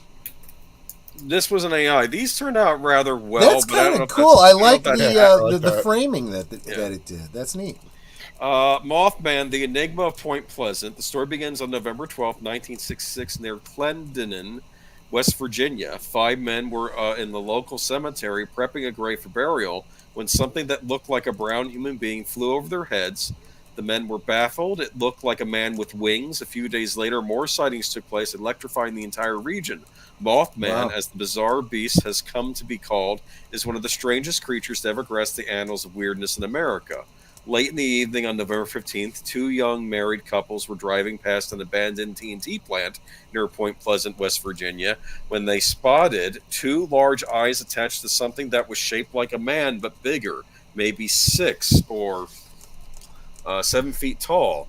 It had big wings folded against its back. The couples panicked and sped away, and moments later saw the same creature on a hillside. It spread its wings and rose into the air. They followed in their car, which was now traveling at over 100 miles per hour. That bird kept right up with us, said one member of the group. Wow. They would not be the only ones to report the creature that night. Another group of 4 witnesses claimed to see the bird 3 different times. Another sighting had more bizarre results. That same evening, Newell Partridge, who lived 90 miles away, was watching television when the screen went dark.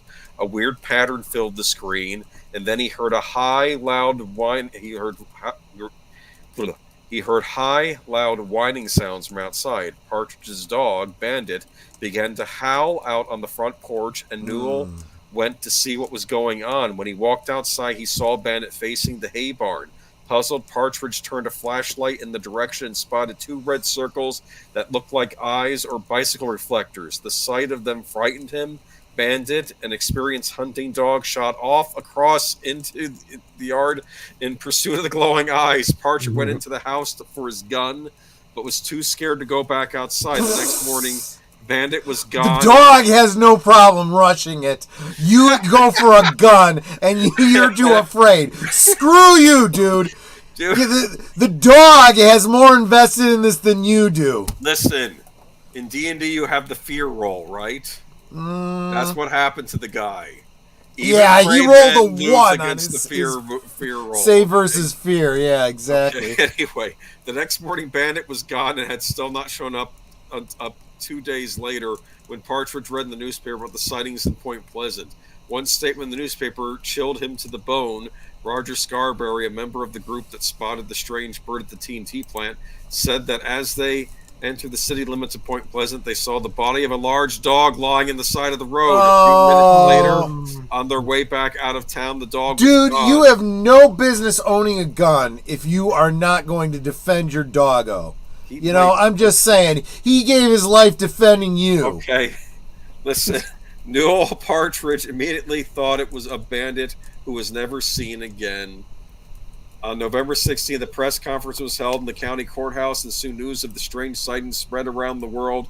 The press dubbed the creature Mothman after a creature from the Batman television series of the day. Oh my gosh, there is a Batman villain from Batman. Yeah. Was he called Mothman on the Adam West show? It was from the comics. It's from the comics. Killer Moth. Yeah. He had like a special gun, didn't he, or something? I don't know. He was in the NES Batman game. He was one of the bosses you fought. That makes sense. First level, and I don't know why, because it was based on the '89 Batman movie, and they just threw Killer Moth. And real quick, Jesse Guajardo mentions that there's a British version of the Mothman called the Owlman of Monin. And yeah, that is one of the theories, one of the Occam Razor type theories, is that what people are actually seeing is I want to say barn owl, some breed of owl that looks pretty darn large, and when it's coming at you, it might look, if your spatial awareness is off, it could look human sized to you. Those eyes on an owl are reflective, so that would be logical. But I don't know.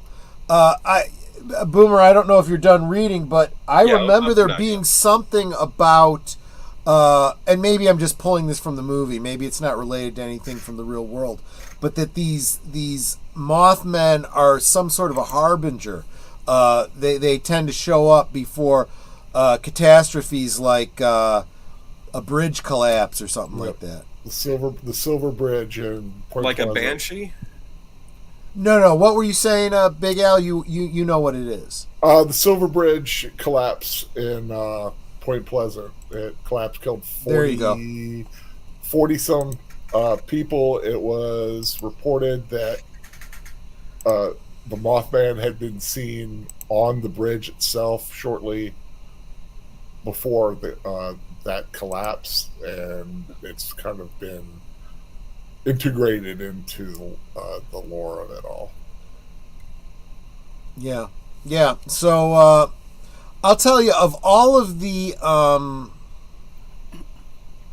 cryptids that have these very fantastical type stories behind them, people talking, because Nick, you were talking about with the Sasquatch, some of the stuff like extra dimensional creatures with cloaking and stuff like that.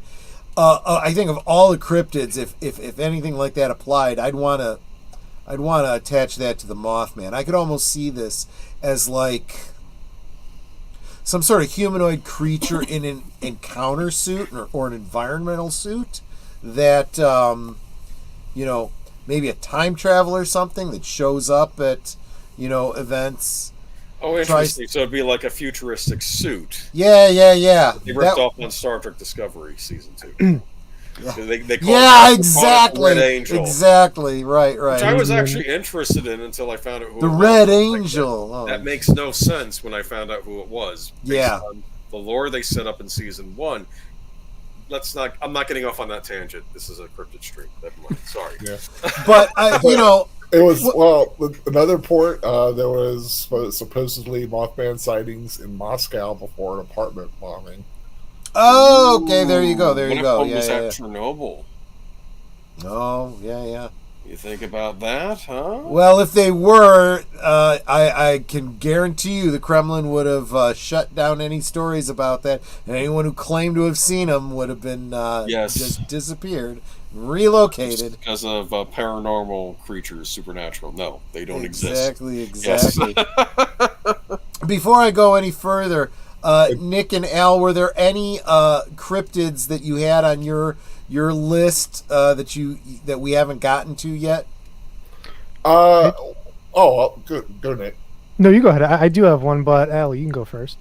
Well, I do want to mention there's a very an excellent Mothman documentary called Mothman of Point Pleasant. I thought for sure you were going to say the Mothman Prophecies. No, it's called as if it was a documentary. That was a Richard Gere movie. Yeah, it was. Yeah. I did not care for that movie, to be honest with you. Once again, done by Small Town Monsters. I just am familiar with their stuff. Right. Excellent. It's probably one of my favorite. That, along with the Boggy Creek Monster, their documentaries are my two favorite ones. Right. So, but yeah, it's very detailed. Goes into a lot. Even talks about festival that they have every year now. The Mothman Festival are really. If you really want to go into a nice they have a statue too, don't they? Yeah, it's really creepy looking too. God, yeah, it's all silver. It's more of a. I almost used that as the picture, and then I decided to go with. I started with Mothman. I was like, no, go with the AI thing. I love that picture. That's a cool picture. Yeah, you did a good one there.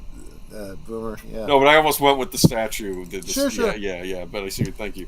I do have here too a list of all the state cryptids. If you want me to name any, okay. Okay. Nick, what were you gonna bring up that we hadn't gotten to yet? Has anyone ever heard of a thunderbird? Oh yes. Yeah. Is that what you got here? Yes. Oh, see, yeah. That was my best attempt. Yes, I wanted to do the Thunderbird. That was a big one. Yeah. So we had this guy reach out on Facebook, and he's from the Bridgewater Triangle area, and he went on like this 10-minute, tangent about a possible Thunderbird sighting that he witnessed, and I tried to pull up the link to it, but he deleted it. But I recorded him on my channel, so his interview still lives forever there. But I have that video I can post somewhere, or if I can bring it up and we can listen to him. I just don't know how to do that on here. It's on your channel, right?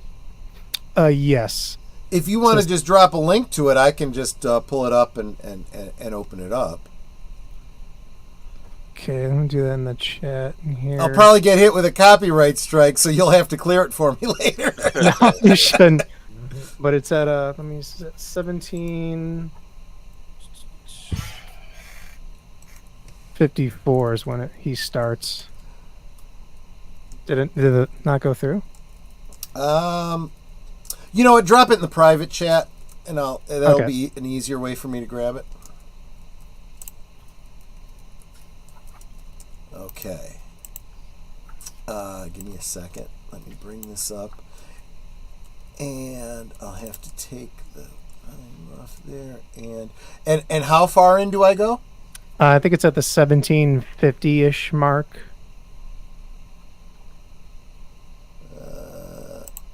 Okay. Alrighty.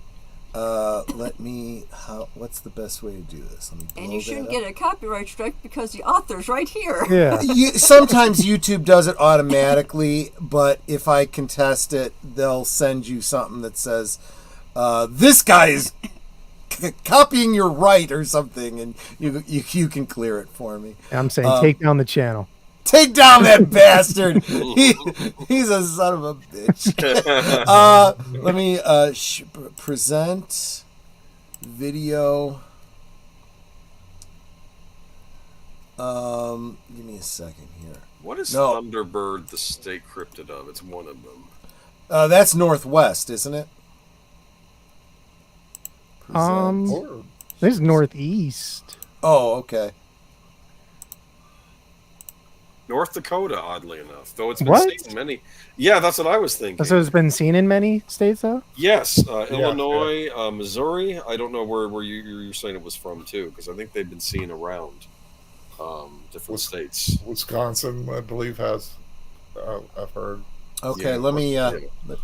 So this is this channel I keep telling you guys about, Beyond the Hub. Make sure you're subscribed. Nick and his partner Brandon. Yes.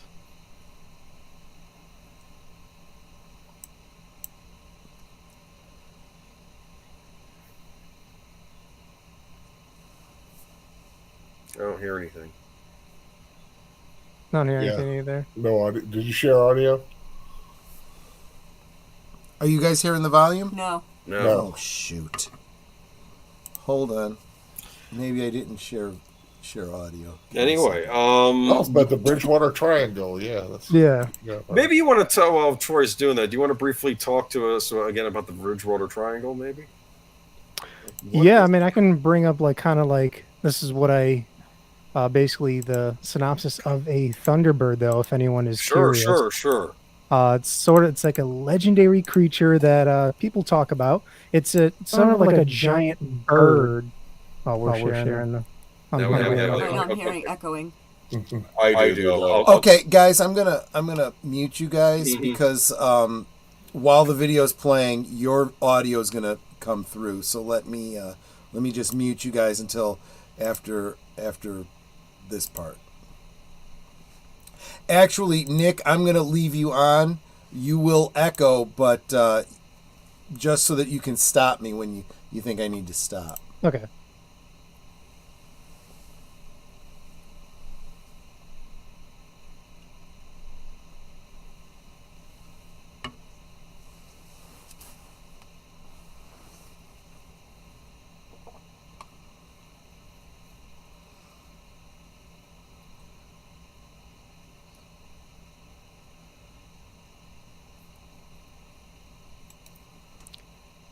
I'm not hearing anything still. You're still not hearing it? No. Mm-mm. I did share the audio. I don't know what else I can do. Hold on. I'll try this one more time. I'm going to say something that might be dumb. Is the audio on the video itself muted? No. Oh, okay. Because I'm literally hearing it in my ear. Oh, okay. So, let me try this one more time. If not, it's all right. You could just... Present... The other thing you could do is, well, hold on a second. Let me try one more time, and then I'll suggest what you could try, Nick.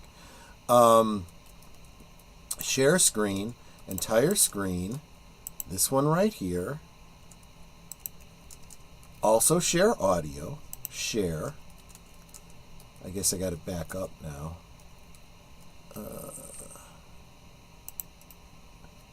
Interesting.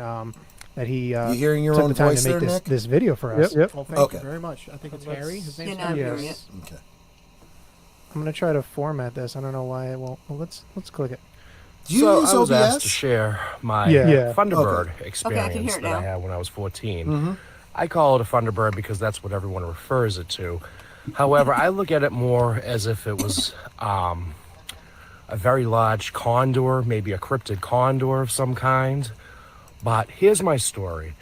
When I was 14 in the year 1996, many moons ago, me and a childhood friend of mine, we used to ride our bikes on the west side of Brockton, Massachusetts.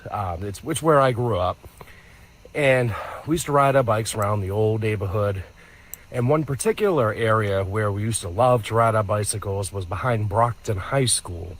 They used to have old quad trails, which are actually filled in now, but we used to ride up and down the old quad trails, and one day we got off our bikes, I forget why. We were in the sand pit part, and I was talking to my friend Troy, and he looks up in the sky, and he goes, "Oh shit," and he runs off into the tall grass. And here I am thinking, well, what does he see?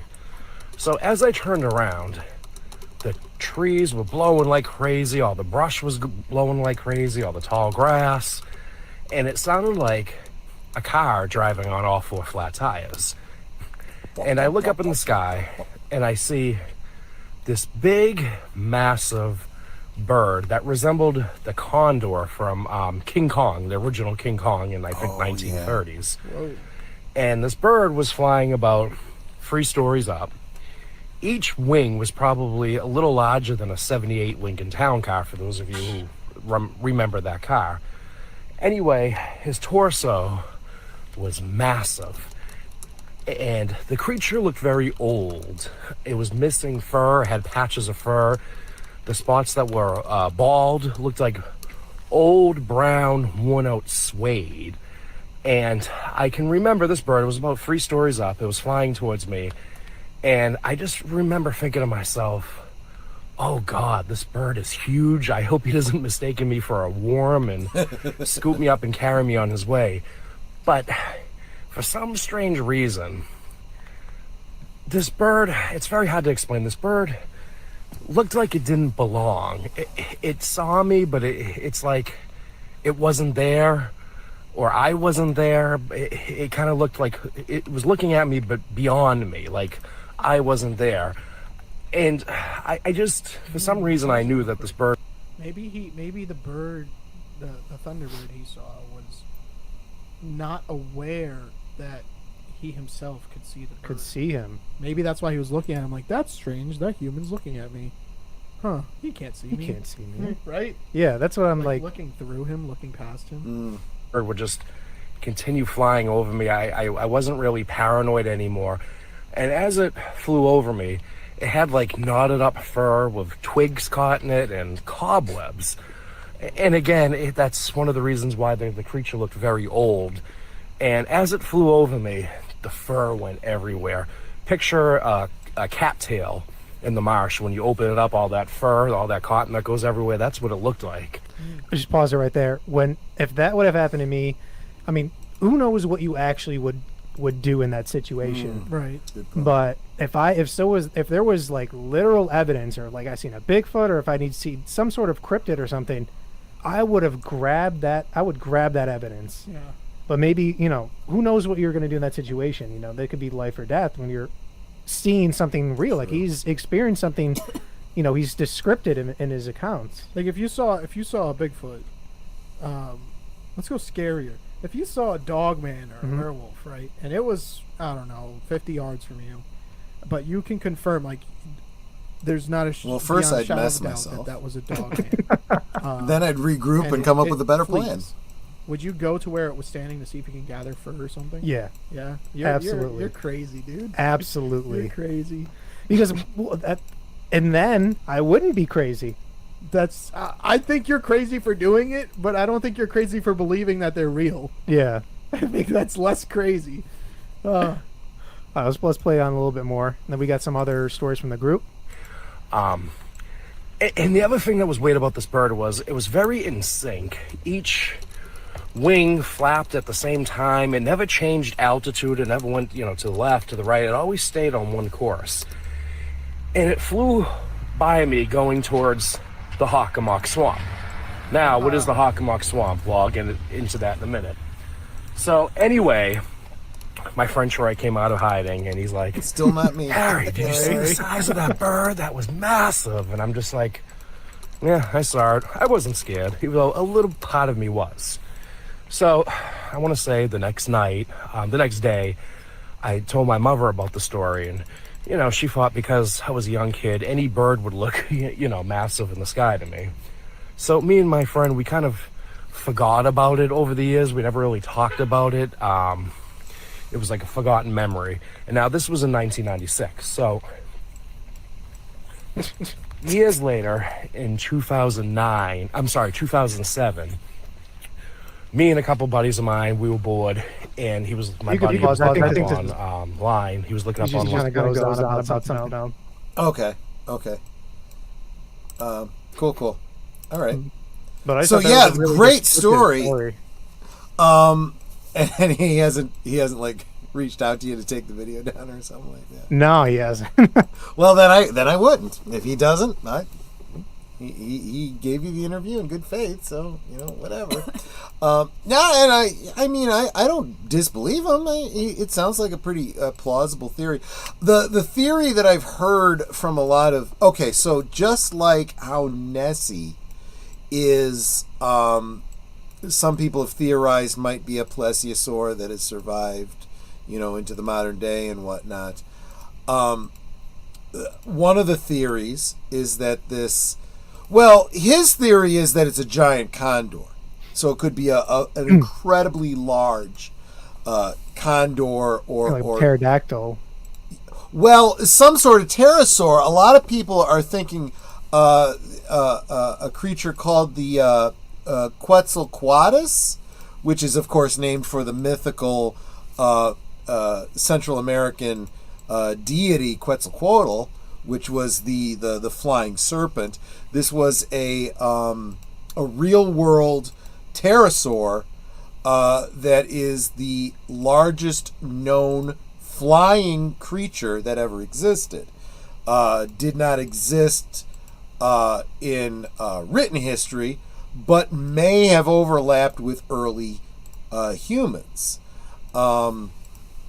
Apparently extinct, but if they still exist, kind of like the theory with plesiosaur and Nessie, that could be your Thunderbird. Just kind of loving the idea of a giant, like he said, condor. I'm sorry. Let me unmute you guys. I apologize, but you guys would have echoed with the video if I hadn't. Sorry, guys. Anyway. I was holding my breath this whole time. You have to do that each time you mute. Did you pass out? Yeah, I'm joking. No, that was a cool story, though. Yeah, Thunderbirds. I guess they're seen in many different states, but it's or giant birds that can be what they're called too. But I know, you get like a big eagle or like I said a condor, and if they see a small child, Well, this tasty. This Quetzalcoatlus, they have skeletons of the thing, just like other dinosaurs. Well, it's not really a dinosaur, but why is this? There's something called an Archaeopteryx, or am I thinking of something? Is that the first bird, the one that's got claws? Might be. They're fairly small. The Quetzalcoatlus was apparently, when standing on the ground, was as tall as a giraffe. Honestly, I've seen reconstructions of this thing, and I can't fathom how the F this thing flew. But apparently, people that, understand, bird anatomy and, flight mechanics and stuff say, yep, if this thing was alive today, it could fly. It couldn't fly probably very long distances because the amount of calories it would burn flying long distances would be astronomical. You'd probably have to use the airstream. A lot of gliding, a lot of updrafts is what the theory is. But the fact is, there's a balancing act you got to do when you're that big as an avian creature. You need enough calories to give you the energy for flight, but you can't have so much in your gut that it weighs you down so that you can't fly. It's and again, this is like real world paleontologists, talking about this creature. So the idea of something like this existing today, maybe smaller, maybe like he said, a giant condor, I'm not opposed to. Could be. We had a question from Marbles 44, I think, beyond we got answered though. According to Dr. Google, Thunderbird should not be confused with the phoenix, even though both are great giant birds of myth. Yeah, the phoenix, of course, that's from... Guys, Greek. Is that Greek? I believe it's Greek, yes. The idea of a bird that would burst into flames and literally become reborn. There's probably a lot to unpack there. There's probably some symbolism there, perhaps. But sounds like a Time Lord kind of deal. Yeah, that's what I was thinking too. Yeah, exactly. So there you go, Thunderbird. What's up next? What do we got? Well, you know what? I don't want to get too far in because I know that my time is limited with both Nick and Aged Boomer. No, I don't have to work in the morning. Oh, I thought you did, but Nick does need to be up That's there. fine. And yeah, like I said, these were just suggestions. I never intended for us to do every one of these. And that was the last remaining ones anyway. I think we got some big ones. Yeah. Am I right? You need to get going pretty soon, right, Nick? Yeah, in a little bit, yeah. So, so we've already told the audience where they can find you. I hope by now you guys have already subscribed because you want to support me and you want to support my guests, right? So you've already subscribed and hit that notification bell so that you see his next video pop up next week. Speaking of which, what have you got coming up this week, Nick? We got that one that you were a little interested in hearing about the lucid dreaming. Yes. And I was in his stream in the chat because I was pretty excited about some of the stuff he was talking about. Lucid dreaming is a bit of an interest to me. It is the low tech version of what do you call it? Immersive virtual reality. Yeah. And that'll be up on Friday. Okay. A week from today. Yep. Okay, there you go. And what are you guys talking about on Monday, or do you not want to say yet? No, every Monday we do our live with the top 3 or weekly picks from our Facebook group. There you go. So maybe make sure I don't have access to Facebook, so if someone wants to drop that link, please do so. But follow them on Facebook. Maybe you can contribute to what they talk about on an upcoming Monday stream. Cool. Absolutely, we love any story. There you go. I was telling Nick last week when he was on with us how much I super appreciated his channel. It's fairly new. You've been around for what, a couple months now, right? Yeah. But your podcast, much older than that. You've been around for a while. Channel's been around for a long time, but there you go. Recently, we actually started doing stuff, in the beginning of the year. Yeah, we've all been there, right? We've had channels for 5 years, but then, 2 years ago, I said, you know what, let's start doing regular stuff. Maybe try to get monetized or something. Make some money off of this hobby that we do. But definitely go check out that channel. I think, in the words of Netter's guest from last night, definitely a rising star, and you'll want to be in on the ground floor of this channel that I think is just going to be blowing up in the very, very near future. Nick, I want to thank you so much for coming hanging out with us 2 weeks in a row. I love it here. I didn't. A little peek for the audience behind the thing. I failed to follow up with Nick the way I should have after he agreed last week. Yeah, I'll come back for the Cryptids. But then I literally didn't touch base with him again until last night. And I'm like, oh, crap. He's going to have forgotten by now. He may have other plans.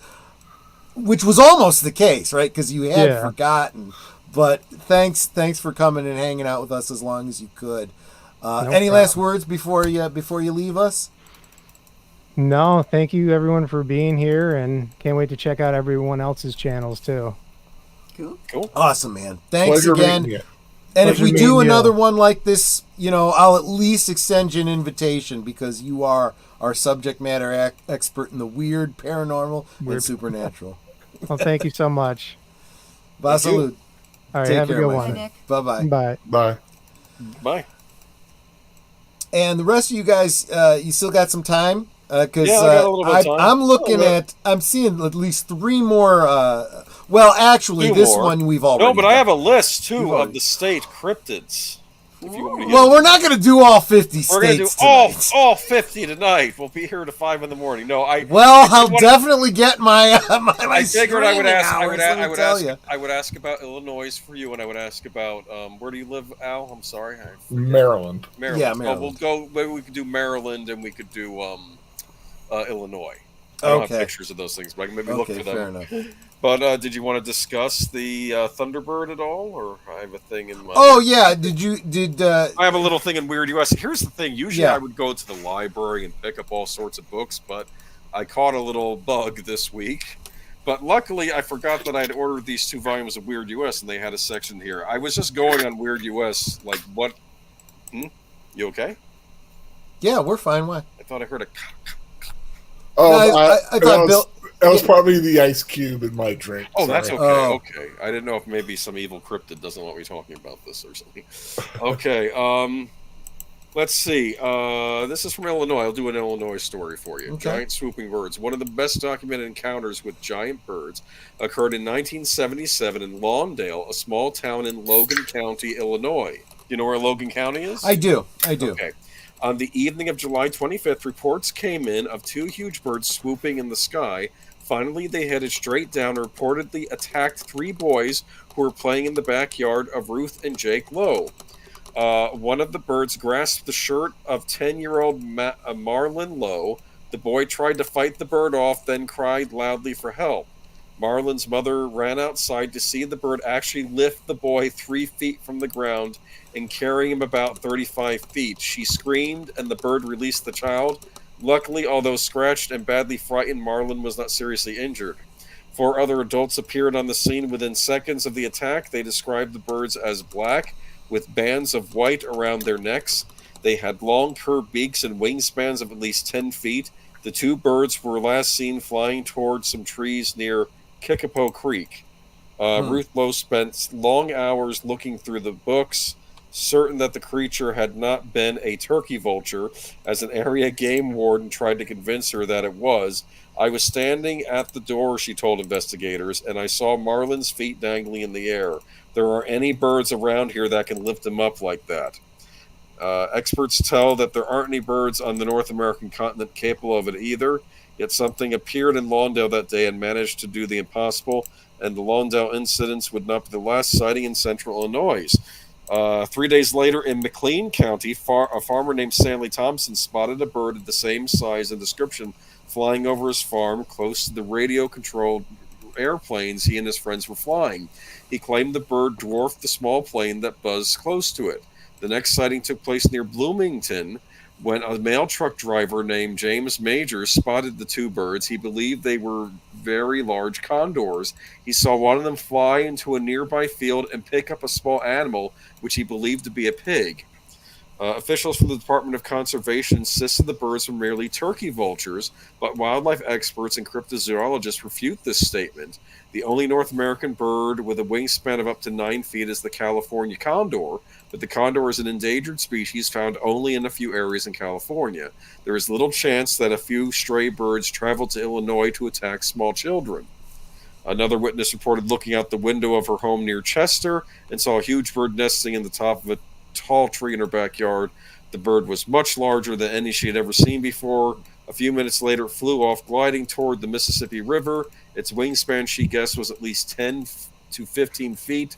After the rash of 1977 bird sightings in Illinois, after that, the rash of 1977 bird sightings in Illinois came to an end. What do you think? So here's the first thing that I would say about, you know, the theory that it couldn't possibly be a condor, a California condor.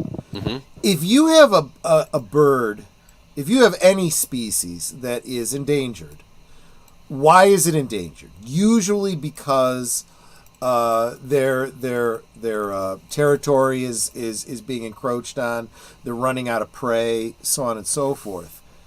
So what happens with populations that find themselves endangered that way? They move territory. So I would not be too surprised if we were to find out that the condors had migrated east. Entirely possible. So there's one plausible explanation. The other thing, and this might kind of sound like I'm raining on people's stories, and but I am going for the whole Occam's razor thing. Yeah. What if they exaggerated the size? Because there's because they saw from a distance, maybe. I was going to say there's bald eagles and there's gold eagles. I think is that what they're called? Gold eagles or gold-headed beagles, eagles that are like larger. Golden eagles, I think. Yeah, whatever it is that's on the flag of Mexico. They're actually bigger than bald eagles, and maybe that's what you say. And these bigger birds of prey, hawks, condors, eagles, have been known to swoop down and pick up, cats, dogs, babies. It's horrific, but it happens. So, and let's face it. I don't care what species you're talking about, whether it's a rat, a bird, or a human. Sometimes you get aberrations. Once however many generations, someone will have this mutation. It'll just be humongously larger than others. Yes.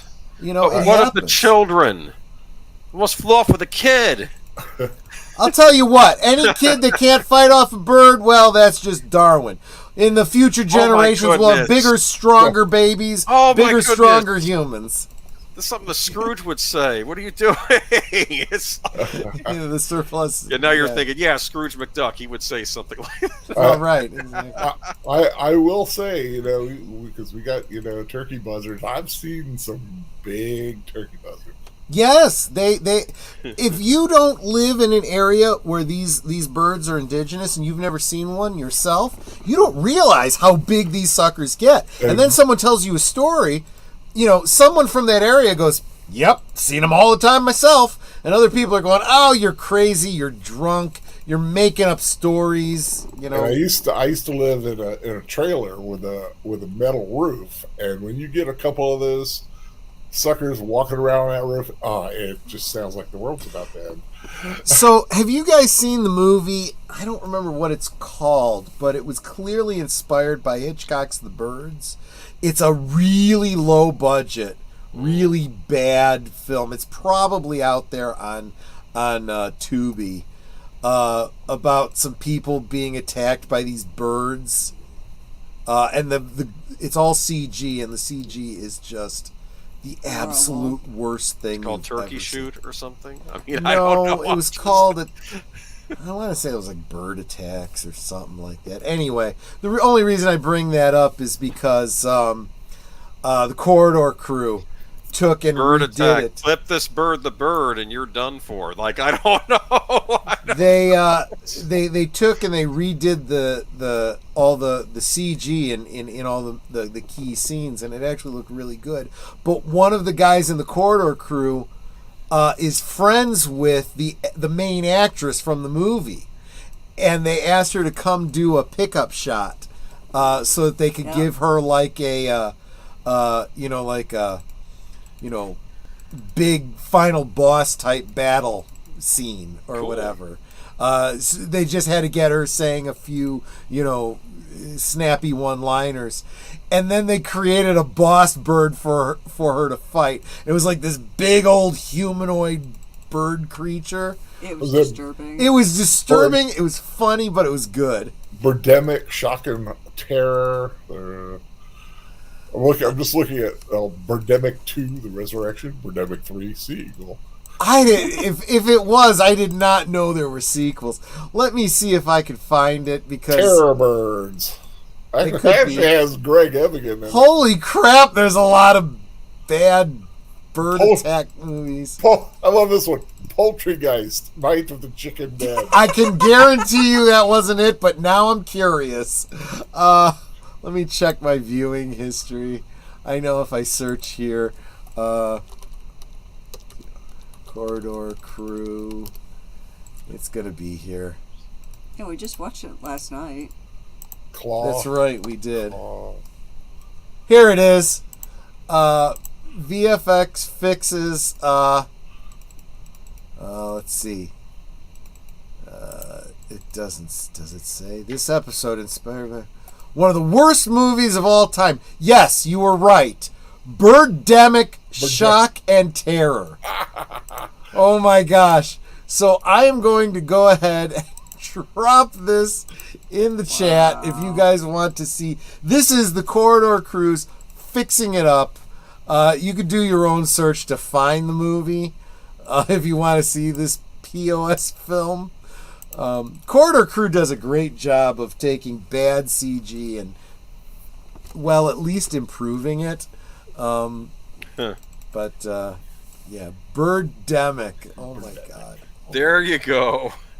Maybe made during. No, I am not going to do a Monday night watch party of Birdemic. I like that title. Come on. It is a good title, but no, I'm not sure I even want to watch it. Maybe if Big Al bites the bullet and tells me I should see it, I'll Ouija shark it. But other than that, I have no intention. I warned you about Ouija shark. I did not say watch Ouija shark. He keeps trying to, but I watched it, and I as bad as it was, I am not complaining. We've gotten a lot of mileage out of that POS film. There is some entertainment value in a lot of bad movies out there. You are not wrong, my friend. You are not wrong. Anyway, Troy, I thought you'd be excited because these were bird sightings in your state, the giant bird thing, I did not know that. I for some reason, I thought they were more like Washington, Oregon. Well, they're all over the place. That's the thing. It's not just Illinois. It's others. And that's the thing. It's harder to believe, a giant plesiosaur lives in Loch Ness than a giant bird lives throughout the Midwest and West of the United States. That's a little bit more believable. If you're that big a creature, you're going to have a wide range, right? Mark Melnikoff, Kapla, home from Aurora Pente. Pay no attention to the Romulan debris floating around my ship. No, hey. You need to sing songs about your great victory over the Patah. Hey, there you go. It was the Klingon bird of prey when the cloaking device. There you go. There you go. They were a little bit too far east. They had to get closer to California because they needed to get themselves a couple humpback whales. Yes, there you go. That's what it was. Oh boy. What else we got? Big L, was there another one you wanted to cover? Well, we've covered like the main ones, but there is one that I've recently saw. What is it? A film on. It's called Ogo Pogo.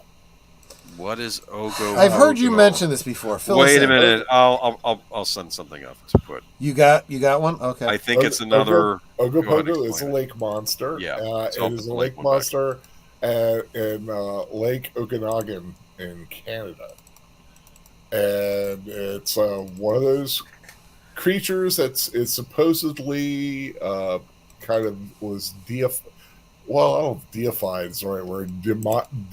Demonic in nature, supposedly. What? That they would sacrifice animals to it in Lake Okanagan in order to be able to cross the lake in their canoes. The indigenous peoples at the time. Well, there was one. I don't know if he was a visiting chief or one chief decided this is silly and sets course across the river only to have a giant tail swipe and just destroy the canoe and drag everybody down to its death. But Ogopogo's, another giant snake-like or dinosaur-like creature living in, I think it's British Columbia. I've heard of Ogopogo, actually. Yeah. That was Welcome, Six. Yeah, we were talking more generally about Nessie at the top of the show, but This is Big just Al's, a generic Nessie picture. we're realizing that, and somebody else talked about one in Chesapeake Bay called Chessie. Chessie, yes, that's so. My uncle, my late uncle, says he saw Chessie. He was in his boat. He was fishing, and he saw this wake, like off to the side of the boat, not part of his wake in the boat. And he said that this snake-like head kept poking out. He didn't know what it was, and he's like, "It's too big to be an eel. It's too big to be all this other stuff." And he said that it kind of wormed its way, like, was swimming through the water like a snake. And just eventually went into the depths. And Connie is saying that there's a similar one called Champy in Lake Champlain. Yeah. So here's a theory for you. What if they're all the same creature? What? And all these lakes are connected, and it's moving around between all these different lakes, and then it goes. It's hollow Earth theory. They're like going all under the earth and everything. Well, this would actually require an ocean crossing then, because it would have to go to all these lakes in North America and then cross over to Scotland. But maybe he's got a vacation home there or something. Yeah. Well, I mean, lake monsters all over the place. I mean. Yeah. Even like Lake Erie supposedly has a lake monster, and there, like I said, there's Champ, Ogopogo. There's the Caddy, which is in the Pacific Northwest in the ocean area. I'm trying to think of some of the other ones. Like I said, Chessie. But like almost any lake in America or around the world, there's one in Sweden that's supposed to be very significant. I don't know what the name of the lake is though. One of these was spotted in Florida too, near the Gulf Coast near Pensacola. Sea serpents. But it was blown up on land by a hurricane, so forget that one. Wisconsin, Neville's all over Lake the place. In Wisconsin, Lake Simcoe in Ontario. There's a Bear Lake monster that Samuel's bringing up. At the top of Utah, Bear Lake has had sightings of a similar creature going back to the 1860s. And even from the Utes before. See, here's the thing. When you have stories going back to the 1860s... Yeah, that's the state cryptid, Bear Lake Monster. The problem there is... the problem with the theory that, people are just stealing stories from other places. Back in the 1860s, they didn't have, the internet, right? These stories didn't get around that quickly. So the idea that they might be stealing from other states or from Nessie or whatever seems very unlikely. So I think there's something more to these lake creatures. Yeah, the Lagerfret worm in Iceland. Al mentioned, maybe these some kind of giant freshwater eels or something like that. Or there could just be the concept of this body of water is just so huge. I know, just from boating, you get this existential feeling as you go out on a deep body of water like this. Just imagine what's beneath you in that vast water, right? If suddenly all the water just disappeared from the lake, you are hovering thousands of feet above land. There's so much that could be going on in that water that you cannot see. So much that could be hidden there. That existential dread, when you start to think about that, is going to have you imagining all kinds of stuff down there. The Great Salt Lake in Utah has they call the great brine shrimp, also called Old Briny. A North Shore monster crocodilian, or monster Dude, shrimp that like would be crustacean. It's a giant shrimp. That's what one of them says. A shrimp like. I was gonna say Hey. I could see a giant croc, but if it's a giant a crustacean of some kind, I don't buy it because someone would have caught and ate that thing by now. Could you imagine the shrimp scampi you could make out of that? I'm just saying, right? That's a lot of linguine you'd need, right? You know, there's a lot of those vegans online that try to dissuade you from eating shrimp and crab and stuff and say that's just water cockroaches, and I'm like, well, they're the damn yummiest water cockroaches I've ever eaten. Cockroaches tasted like that, people be eating them. Right? You know, everybody's trying to get you to eat the bugs. If you prepared the bugs like lobster, I'd be all over that crap. Let me tell you. My favorite scene in that show where Gordon Ramsay travels around the world finding what the locals eat.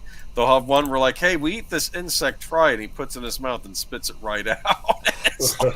Six, as long as you're not trying to dissuade me from my yummy, yummy meat, I'm totally fine with that. I'm just saying that there are a lot of rando vegans that I've run into on the interwebs that don't know me, that I don't know them, and they want to pontificate to me what I can and can't eat. But here's the deal: are insects, is that vegan eating bugs anyway? No.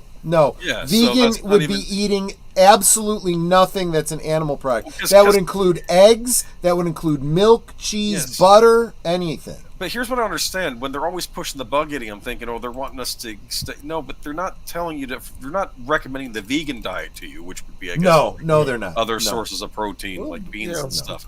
Which I don't. So I don't know what the bug obsession is, except that I think it's a giant test to see how much crap we'll take from. I don't know. It just doesn't make any sense. Yeah. No.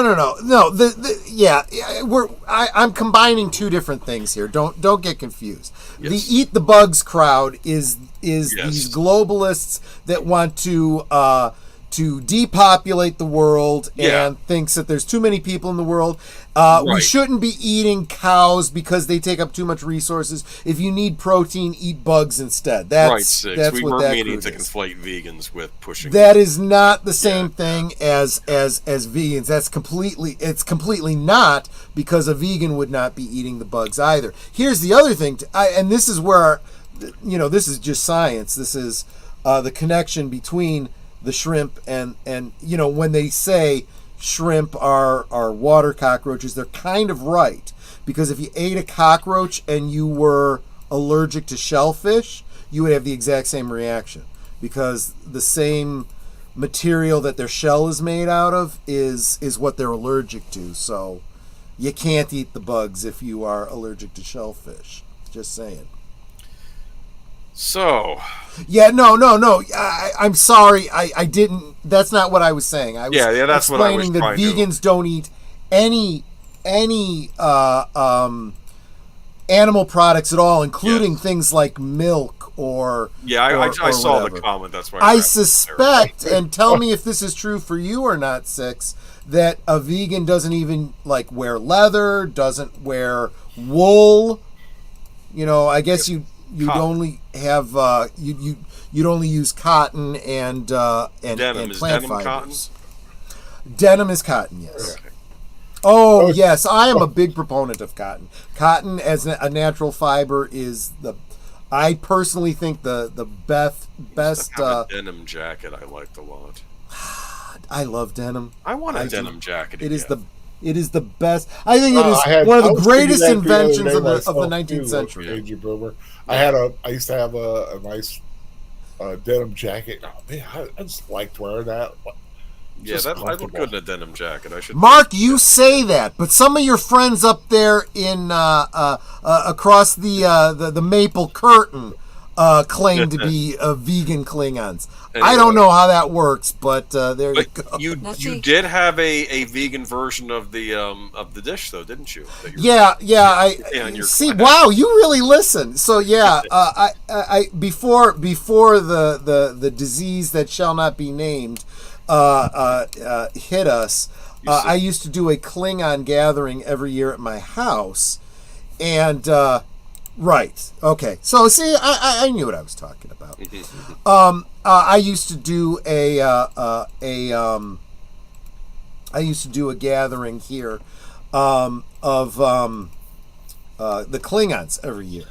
And actually, I think you might be conflating two different stories. So when I used to make gach, yes, right? That's what I'm talking about. Gach, just by coincidence, I made vegan because okay, so in Klingon lore, gach is serpent worms. And I wasn't going to serve any kind of worms to I was trying to serve actual palatable foods. Yes. So the option is buckwheat noodles, soba, and Japanese wheat noodles, which is udon.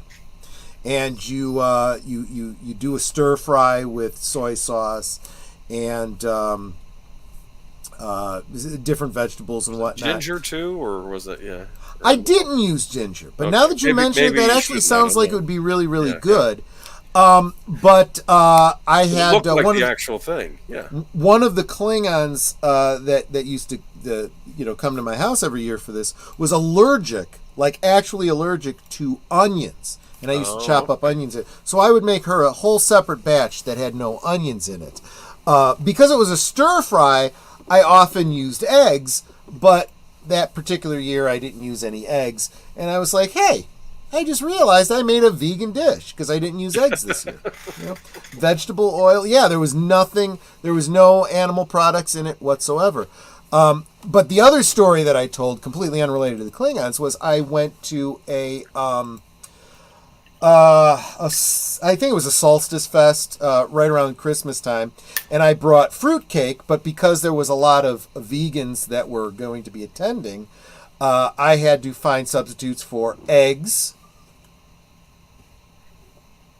I think eggs was the only thing in it that would have made it non-vegan. Yeah. So I substituted banana.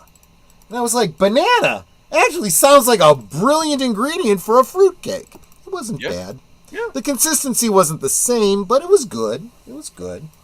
I've heard of people using applesauce. Welcome, Scott Hughes. I haven't seen you in a while. So glad to see you. 1989, denim jacket misted with Drakkar Noir. There you go. There you go. That was my favorite scent back in the day. I like Drakkar Noir too. Yeah. I used to have to model the stuff. I super appreciate that, Mark. You have said that. You have said that before. And I would make a special batch for the Admiral, just to have as the take home. Shouldn't if you're a Klingon, shouldn't it be your gak is to kill for instead of to die? Solstice, not salsa. But now I'm thinking I could totally see doing a salsa fest, maybe around Cinco de Mayo. That sounds like fun, actually. God, now we've gotten off the topic of cryptids. We're talking food now. Figured we could end maybe. Okay. Not with these other two. We could save those for another. Sure. Okay. I don't. Unless Al wanted to talk about the Goat Man or the Lizard Man, but I figured we could save those. If we ever have, what? We can save those. So if we ever have another time, sure. Goat Man's a big Maryland one. I'll do the Maryland one. I want to ask Big Al about that. I don't have a picture, but maybe we could just I could ask Big Al. Maryland is Chessie. Did you already mention Chessie? Yeah, we did mention Chessie. Okay, so Chessie is real quick, the state cryptid of Maryland. Yes, Drakkar. Yep. But when I was in college, I will admit this.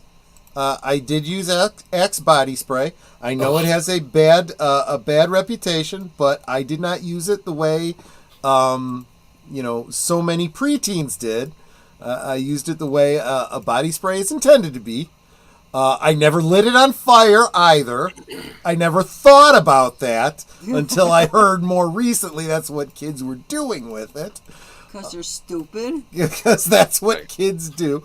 But I had one particular Axe body spray that I loved the scent of, and they stopped making it, and that really upset me. So it was called Essence. We still have some of that. Yeah, we do have some, but they stopped making it. Yeah. So when I was working at the high school, and those boys thought that Axe body spray was the key to getting the girls. Oh my Lord, they were. I graduated high school in '89, so I attended college 89, 90.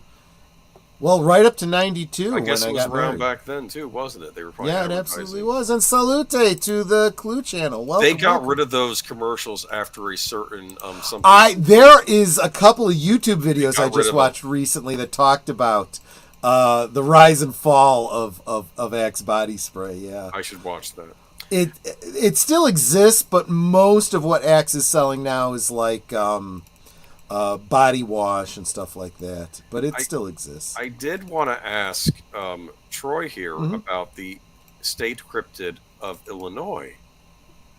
And I don't know if you know what this is, but I want to ask you. I don't know off the top of my head, but if you mention it, I'll tell you if I know what it is. It's called, and I don't know, so you may have to fill us in, because I've never heard of this, but it's intriguing. It's called the Enfield Horror. The Enfield Horror. I know that. What is that? That sounds that. horrifying. I don't because the horror is in the title. Heard of that?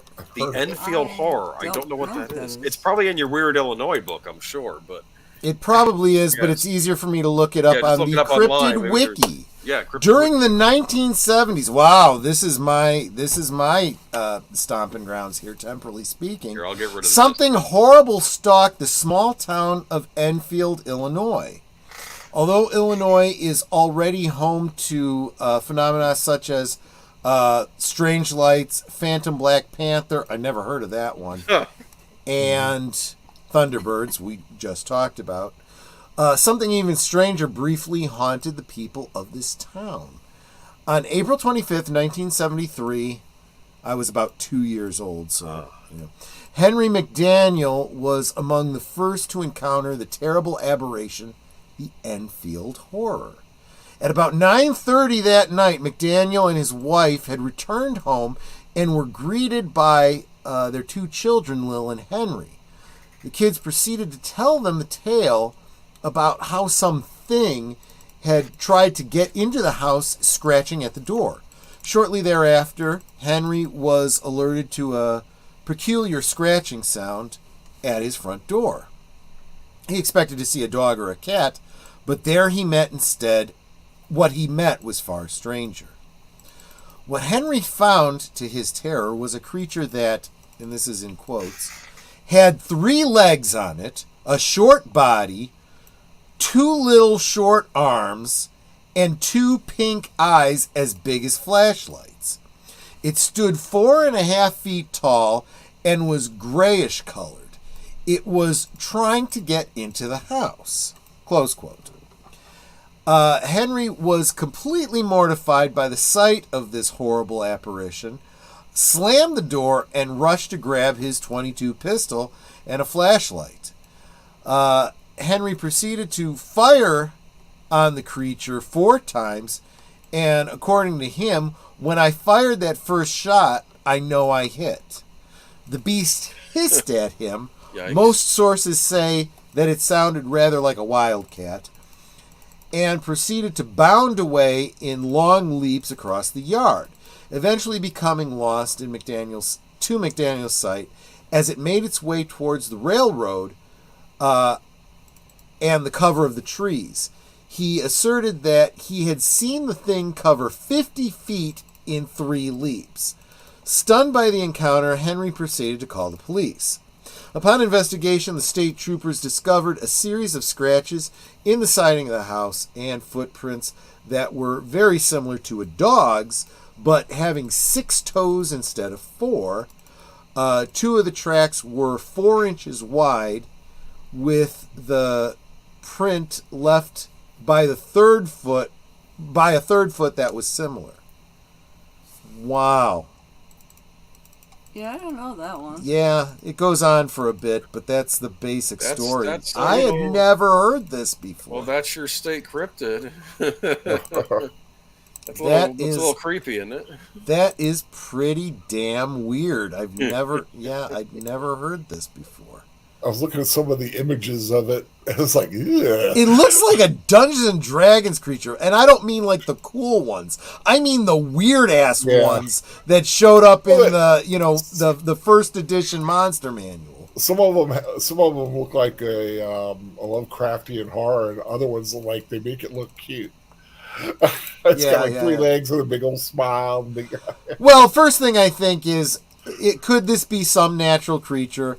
3 legs, yeah. There's plenty of dogs and cats that have lost a leg. He said it sounded like a wildcat. Maybe it was a wildcat. It was gray skin. Okay, maybe it had mange. I do try to find the rational explanation, especially when you don't have something that's been seen many, many, many times.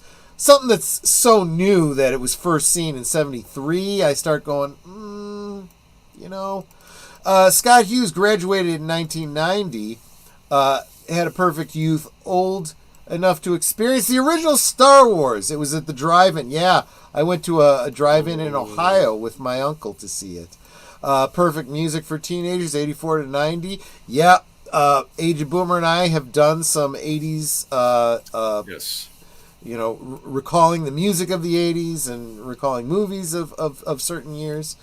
Yeah. Weird, because I think I hit teenager at 1990, so yeah. I was dealing with more of the alternative music from the 90s. We also did a whole show about malls. We've talked about malls too. Malls, our memories about malls. Yeah, the mall was Let's go to the mall today. Yeah. How I Met Your Mother, right? Yes, very good. Oh, very good. I'm Mulder's character, right? Yes. Yes, who did the music video. Because she was from Canada, so... And what's interesting about How I Met Your Mother, people forget this, that Canada, back in the 80s, that was near the border. It might as well have been on another continent, because it wasn't like today where we have the internet where Canadians and Americans and everyone, we talk to each other all the time and do videos. The old days, though, it was the culture was a lot more separate. So theoretically, she could have been famous in Canada as a teenager, and no one in New York, from those days would have ever heard of her. Do you understand? That's why it makes sense on that show. Yeah. Yeah. So, 6, I may be misremembering it. I don't know. You might be right. But, see that you're absolutely right. Unless you were literally moving between the United States and Canada, which, you didn't do without a passport and without, you didn't just, Although, have you seen the video of the girl who is standing at the Canadian border? And she goes, "Look, I'm in the U.S. Look, I'm in Canada. Look, I'm in the U.S. Look, I'm in Canada." The next video is a Korean kid. He goes, "Look, I'm in South Korea. Look, and he's in heaven." He goes, sorry, that's a little dark, but it was funny. Well, especially since North Korea just murdered 30 kids for watching a South Korean K-pop video.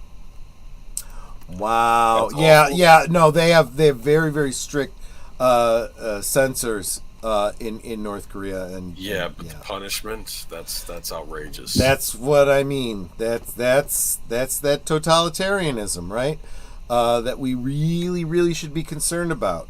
When you have some celebrity saying "screw your rights," I say go fucking move to North Korea. That's what I say.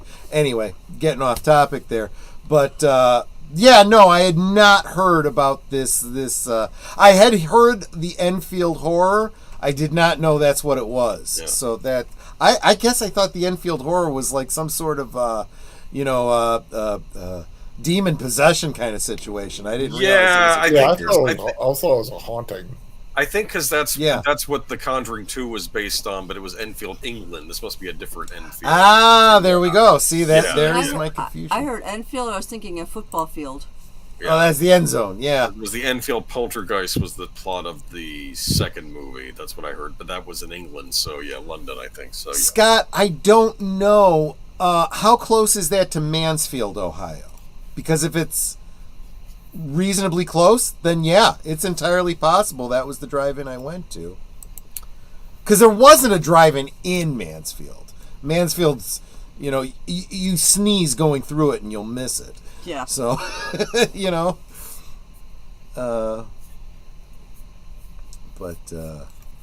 what was this? Oh, I believe in the First and Second Amendment, but same thing.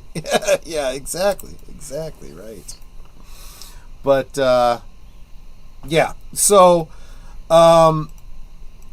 so we got your Florida one, Boomer. You gave me the Illinois one. Mm-hmm. Big Al, is there one? He did Chessie. That's why he wanted to bring up the Loch Ness thing again because of There you go. So, yeah. And then of course Sasquatch. That's like all of North America. Yeah. I think especially Canada and the Northwest. But they've seen him up there in Canada too. Yeah. Oh, and there was an Enfield that was the British car. Okay, well there you go. There you go. I'm sure there have been plenty of sightings of those. Your guest you had on earlier, he should have a Canadian guest on sometime talking about Canadian cryptids. That might be an idea. I should have mentioned that. Oh yeah, maybe I can reach out to Rambling Canuck or somebody. Yeah, that might be an idea because we always think about United States, but of course Canada probably has a ton of cryptids too. Yeah. Like all over the place. Theoretic mythical creatures like the honest politician. I am going to have to try more of those drinks, by the way, Big Al. Thank you for bringing. No problem. Politics comes from the Latin poly, which means many, and ticks, which are blood-sucking insects. I'm sorry. No, I'm kidding. I love it. I should have seen that one coming. That's brilliant. I think I got that from one of the puppet comedians. I love it. That is just brilliant. That is just absolutely brilliant.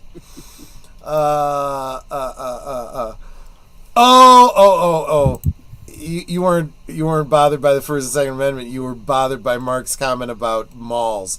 Yeah, I kind of was too. Mark, you fogey. And the Enfield rifle. How did I not think of that? And Patrick Burt, welcome. If you've been hiding here and didn't speak up, I'm sorry I didn't say hi to you earlier. I wonder if it jumped on me. I wonder if Bigfoot needs to deal with custom agents when crossing the border. No, I think that he is so good at hiding. He's going back and forth across that border and we don't even know. I'll betcha, just lurking. Well, I hope that you've been lurking and enjoying. Well, I guess you wouldn't still be here if you weren't enjoying yourself. So I super appreciate you being here. And, okay, so I am going to start winding it down. We're going on, we're going on midnight here. It's already tomorrow over there for you two. So, seriously, we've been going for 3 hours? We're coming up on midnight, yeah. So, let's do this. Fascinating stuff. We should probably start with Big Al, because he's got the next stream that I know of. Big Al, what do you got going on tomorrow night? Well, tomorrow night on Films with Friends, we're going to be watching the 80s classic John Cusack film, Better Off Dead, which is one of my favorites from back in the day. Yeah, I can't even remember if I've seen that one or not. I keep confusing it with the Elton John song. Better Off Dead, yeah. I remember, the only thing that I remember about that is Diane Franklin, who, let's face it, everybody of my age had a crush on her. Every movie she was in, and let me tell you, at 62 years old, she's still looking smoking hot. Better Off Dead has quite the cult following, and they have conventions. Really? Where they had one where it was her, the guy who plays the bad guy, Amanda Weiss, the $2 kid. Isn't the actor who played Booger in Revenge of the Yes, Nerds? Curtis Armstrong, yeah. Curtis Armstrong was there as well. And Amanda Weiss, yeah. Yeah, she's another one, yeah. The 80s girls that are so think so fondly of. You know, and the thing is, someone from our age, we think, oh, gosh, whatever happened to so-and-so? Oh, gosh, I'm afraid to see what she looks like. Then you see a recent picture, and you're like, holy cow! Yeah. Yep. No kidding! What the hell happened to me? Of course, also has a controversial figure in it. Guy who plays Ricky, Dan Schneider, been in a lot of controversy lately with the whole Nickelodeon stuff. Yeah. I'd forgotten he was in it too. Yeah, that was before. He was a regular teen actor, though. I mean, he was on that Head of the Class show for a while too. Yeah. Oh, okay. Yeah. E.G. Daly's in it. Oh, E.G. Daly. She's another one that was. Actually, to be fair, if you look at his character in Better Off Dead, though, it's just Ricky. Oh Seems yeah. weird. Oh no. But yeah, Better Off Dead. That's tomorrow night, 9 Central, 10 Eastern on Big Al's channel. Netter and I will be joining him for that. Kind of looking forward to that. Let's see. Then Sunday, of course, over on Deleted Scenes, Western Cinema Presents, followed by Unscripted, which I don't know for sure, but I'm guessing he might get a little bit ranty about a particular topic from the news today that I know that Age Boomer and I will be talking about. I think I know what we'll be talking about on Sunday. We've got at least 3 articles about the Rust shooting and the fallout from that. There we go. We will be probably almost certainly talking about that. Of course, rest in peace, Shelley Duvall. Oh, yes. Yeah, she's in there. Yeah. You know, we talk about all of the fan castings of live action comic characters and so forth. Shelley Duvall was Olive Oil. She was born to play that part. She was Olive Oil. She, we'll be definitely giving her a send up on Sunday. Of course, not only that, but Shelley Duvall's what was it? Fairy Tale Theater. From, I think that was what I HBO. remember Fairy Tale Theater. No, that was Showtime. Showtime. Yeah, yeah. Showtime. Yeah. I love that.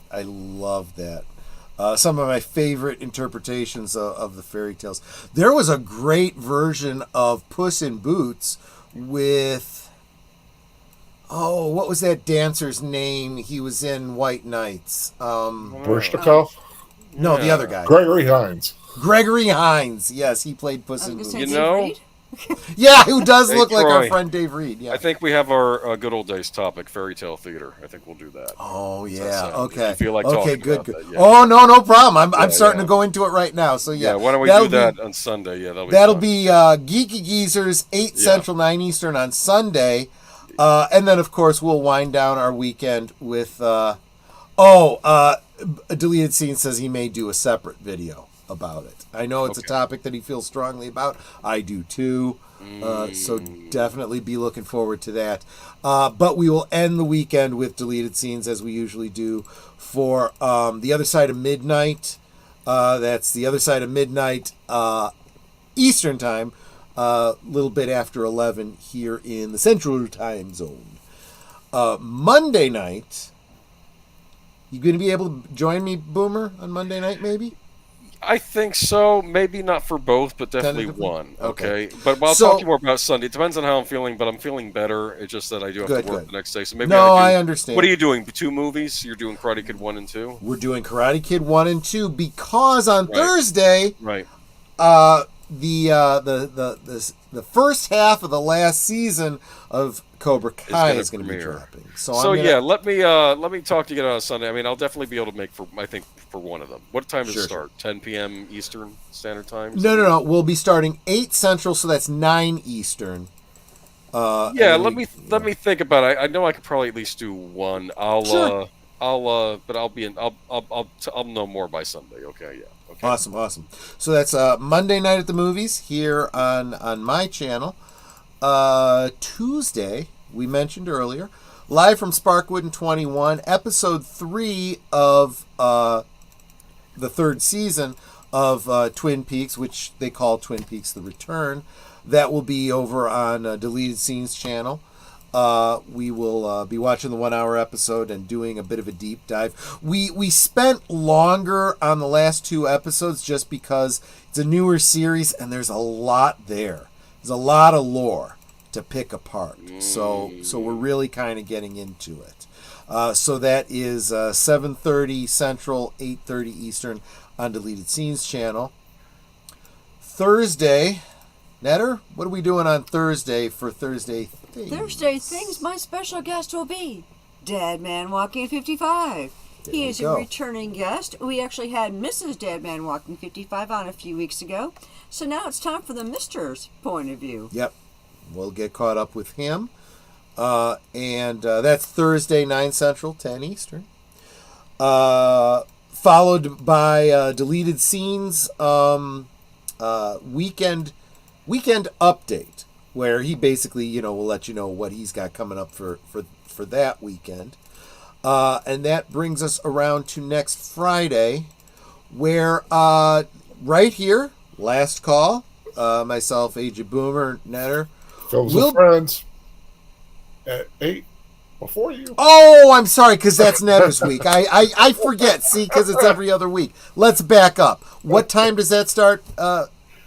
8 p.m. Eastern Standard Time. I'll be joined by Deleted Scenes. 7 our time. We're going to be watching the film Deep Rising, starring Treat Williams and Famke Janssen. It is a Deleted Scenes pick.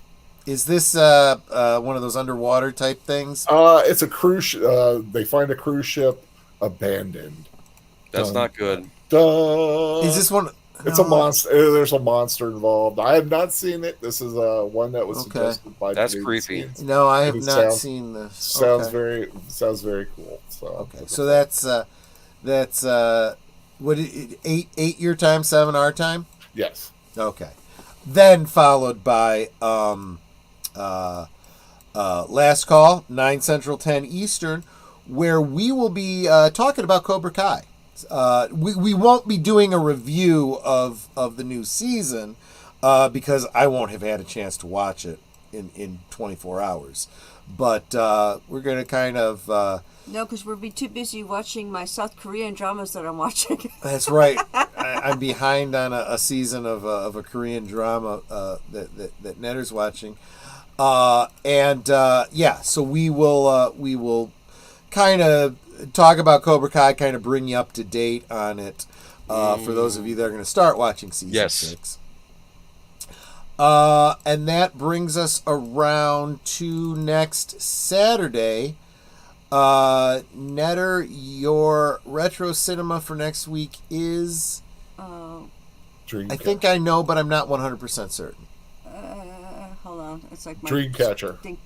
Is it? Okay, Yeah, so it's the Stephen King film Dreamcatcher, which I know I saw. We've got it on DVD, obviously, but I don't remember it very clearly. So we will we'll get caught up on it together a week from Saturday. Well, a week from today now for most of us.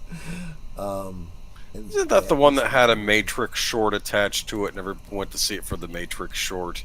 Not was supposed to lead in. It had something on it that had people. Yeah, it was. Yeah, it was because Matrix, the sequel to Matrix, coming out, and they made a little animated short that was supposed to lead into it. See. And they showed that before Dreamcatcher. I remember. Yeah, I didn't see it in theaters, so I wouldn't have. Yeah, wouldn't have that short eventually made it onto the Animatrix. But yeah, they. I think that was a big draw for people going to see Dreamcatcher, was they got to get a little glimpse into the Matrix again. Yeah, I remember that. I'm guessing the Deleted Scenes remembers it better than I do, because he says Dreamcatcher is different. I remember there being lore about the Dreamcatchers, and I think some Native American mythology and whatnot, but beyond that, I can't remember the details. I really can't. But and Deleted Scenes, thank you for dropping all those links. That is very, very helpful. And I think that's the weekend review from my perspective. Have I missed anything? Let's go around the horn, starting with Big Al. Big Al, any last thoughts, last words, anything I missed that you wanted to cover? No, I just want to thank you for having me on here. Of course, I love talking about cryptids and monsters and anything paranormal, actually. But just keep tuned for my channel. Got some reviews up. One for Fly Me to the Moon and Space Cadet. You can really skip Space Cadet, trust me. And like I said, tomorrow night, Better Off Dead. Looking forward to it. Yeah, me too. And what people may not realize is this picture of Al here. He actually posed for that. This is what he really looks like naked. So, just so you know. Whoops, I didn't mean to do that. But there we go. Boomer, what have I missed that I didn't cover? I think you covered everything except for the not this Sunday's Geek Eaters, but the following Sunday's Geek Eaters, where you'll apologize everybody after the finale of the Acolyte premieres, and people see it as brilliant, and you'll be singing his praises. You don't think it's going to happen? No? Okay. I've been watching it. I will be putting out a 10-word review. Okay, well, wait for the last episode out. Here's my problem. I have to wait till the last. Everybody's got their problems with this Acolyte show and everything. I'll tell you what my problem with it is. I heard that they had hired an intimacy coordinator, right? Then I hear there's going to be space lesbians. And I'm like, I'm all for this. And that's not how it went. I'm like, okay, screw you. I'm so disappointed. I want nothing to do with this show. And I wouldn't have had anything to do with it. Well, anyway. I know it's not your. I do want to. So before I forget, I want to thank Boomer for finally getting in touch with me. Yes. And 2 weeks from tonight, we're going to be watching 2 more episodes of Robin of Sherwood. Yes. The first 2 episodes of season 2. Yeah, yep. I figure we need to get back to it, especially before school starts. Yep, and in the coming weeks, and in the coming weeks, Boomer and I are also going to be getting with deleted scenes. We will probably, I think, 2 weeks from tonight, I think, is when we're looking at. We're going to get back to Outer Range and do a little bit of catch up on that series because that second season dropped. Yeah. There you go. Okay, that's it from me. Netter, you want to take us out? I don't know if I got enough ammo, but I'll try. Ammo's expensive these days. You got to make it count. Yes. So, please do make sure that you are a sub to every member of the panel as well, or a member of the chat. And if you think you're sub, please go back and double check that you're still sub because YouTube. I mean, I've lost 5 subs this week. That sucks. So. Yeah. Yeah, it's like if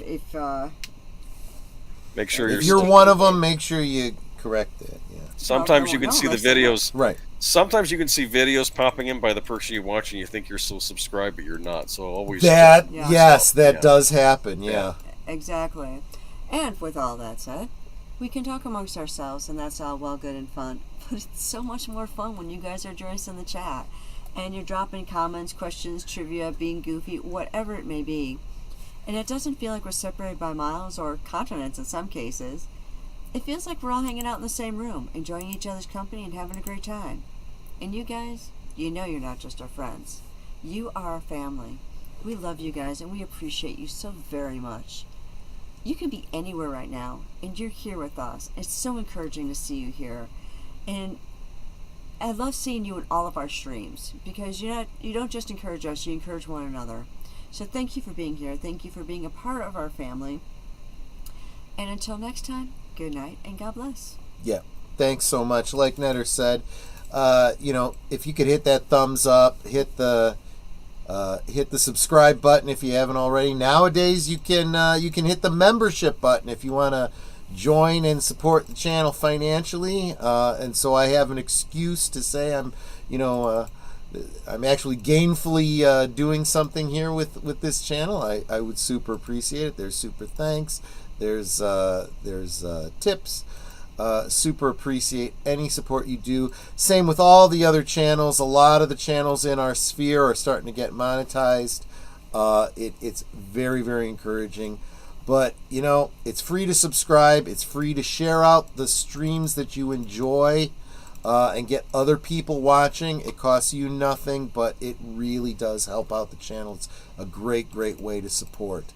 And thanks, guys, so much. Speaking of all the supporters, you're going to see their names in just a second. Thank you all for coming by, and I really look forward to seeing you on the next. I haven't even finished this, and wow. See you on the next one, guys. Take care. Good loss. Good night, ladies. Good night, sir. Hit it, sweetheart.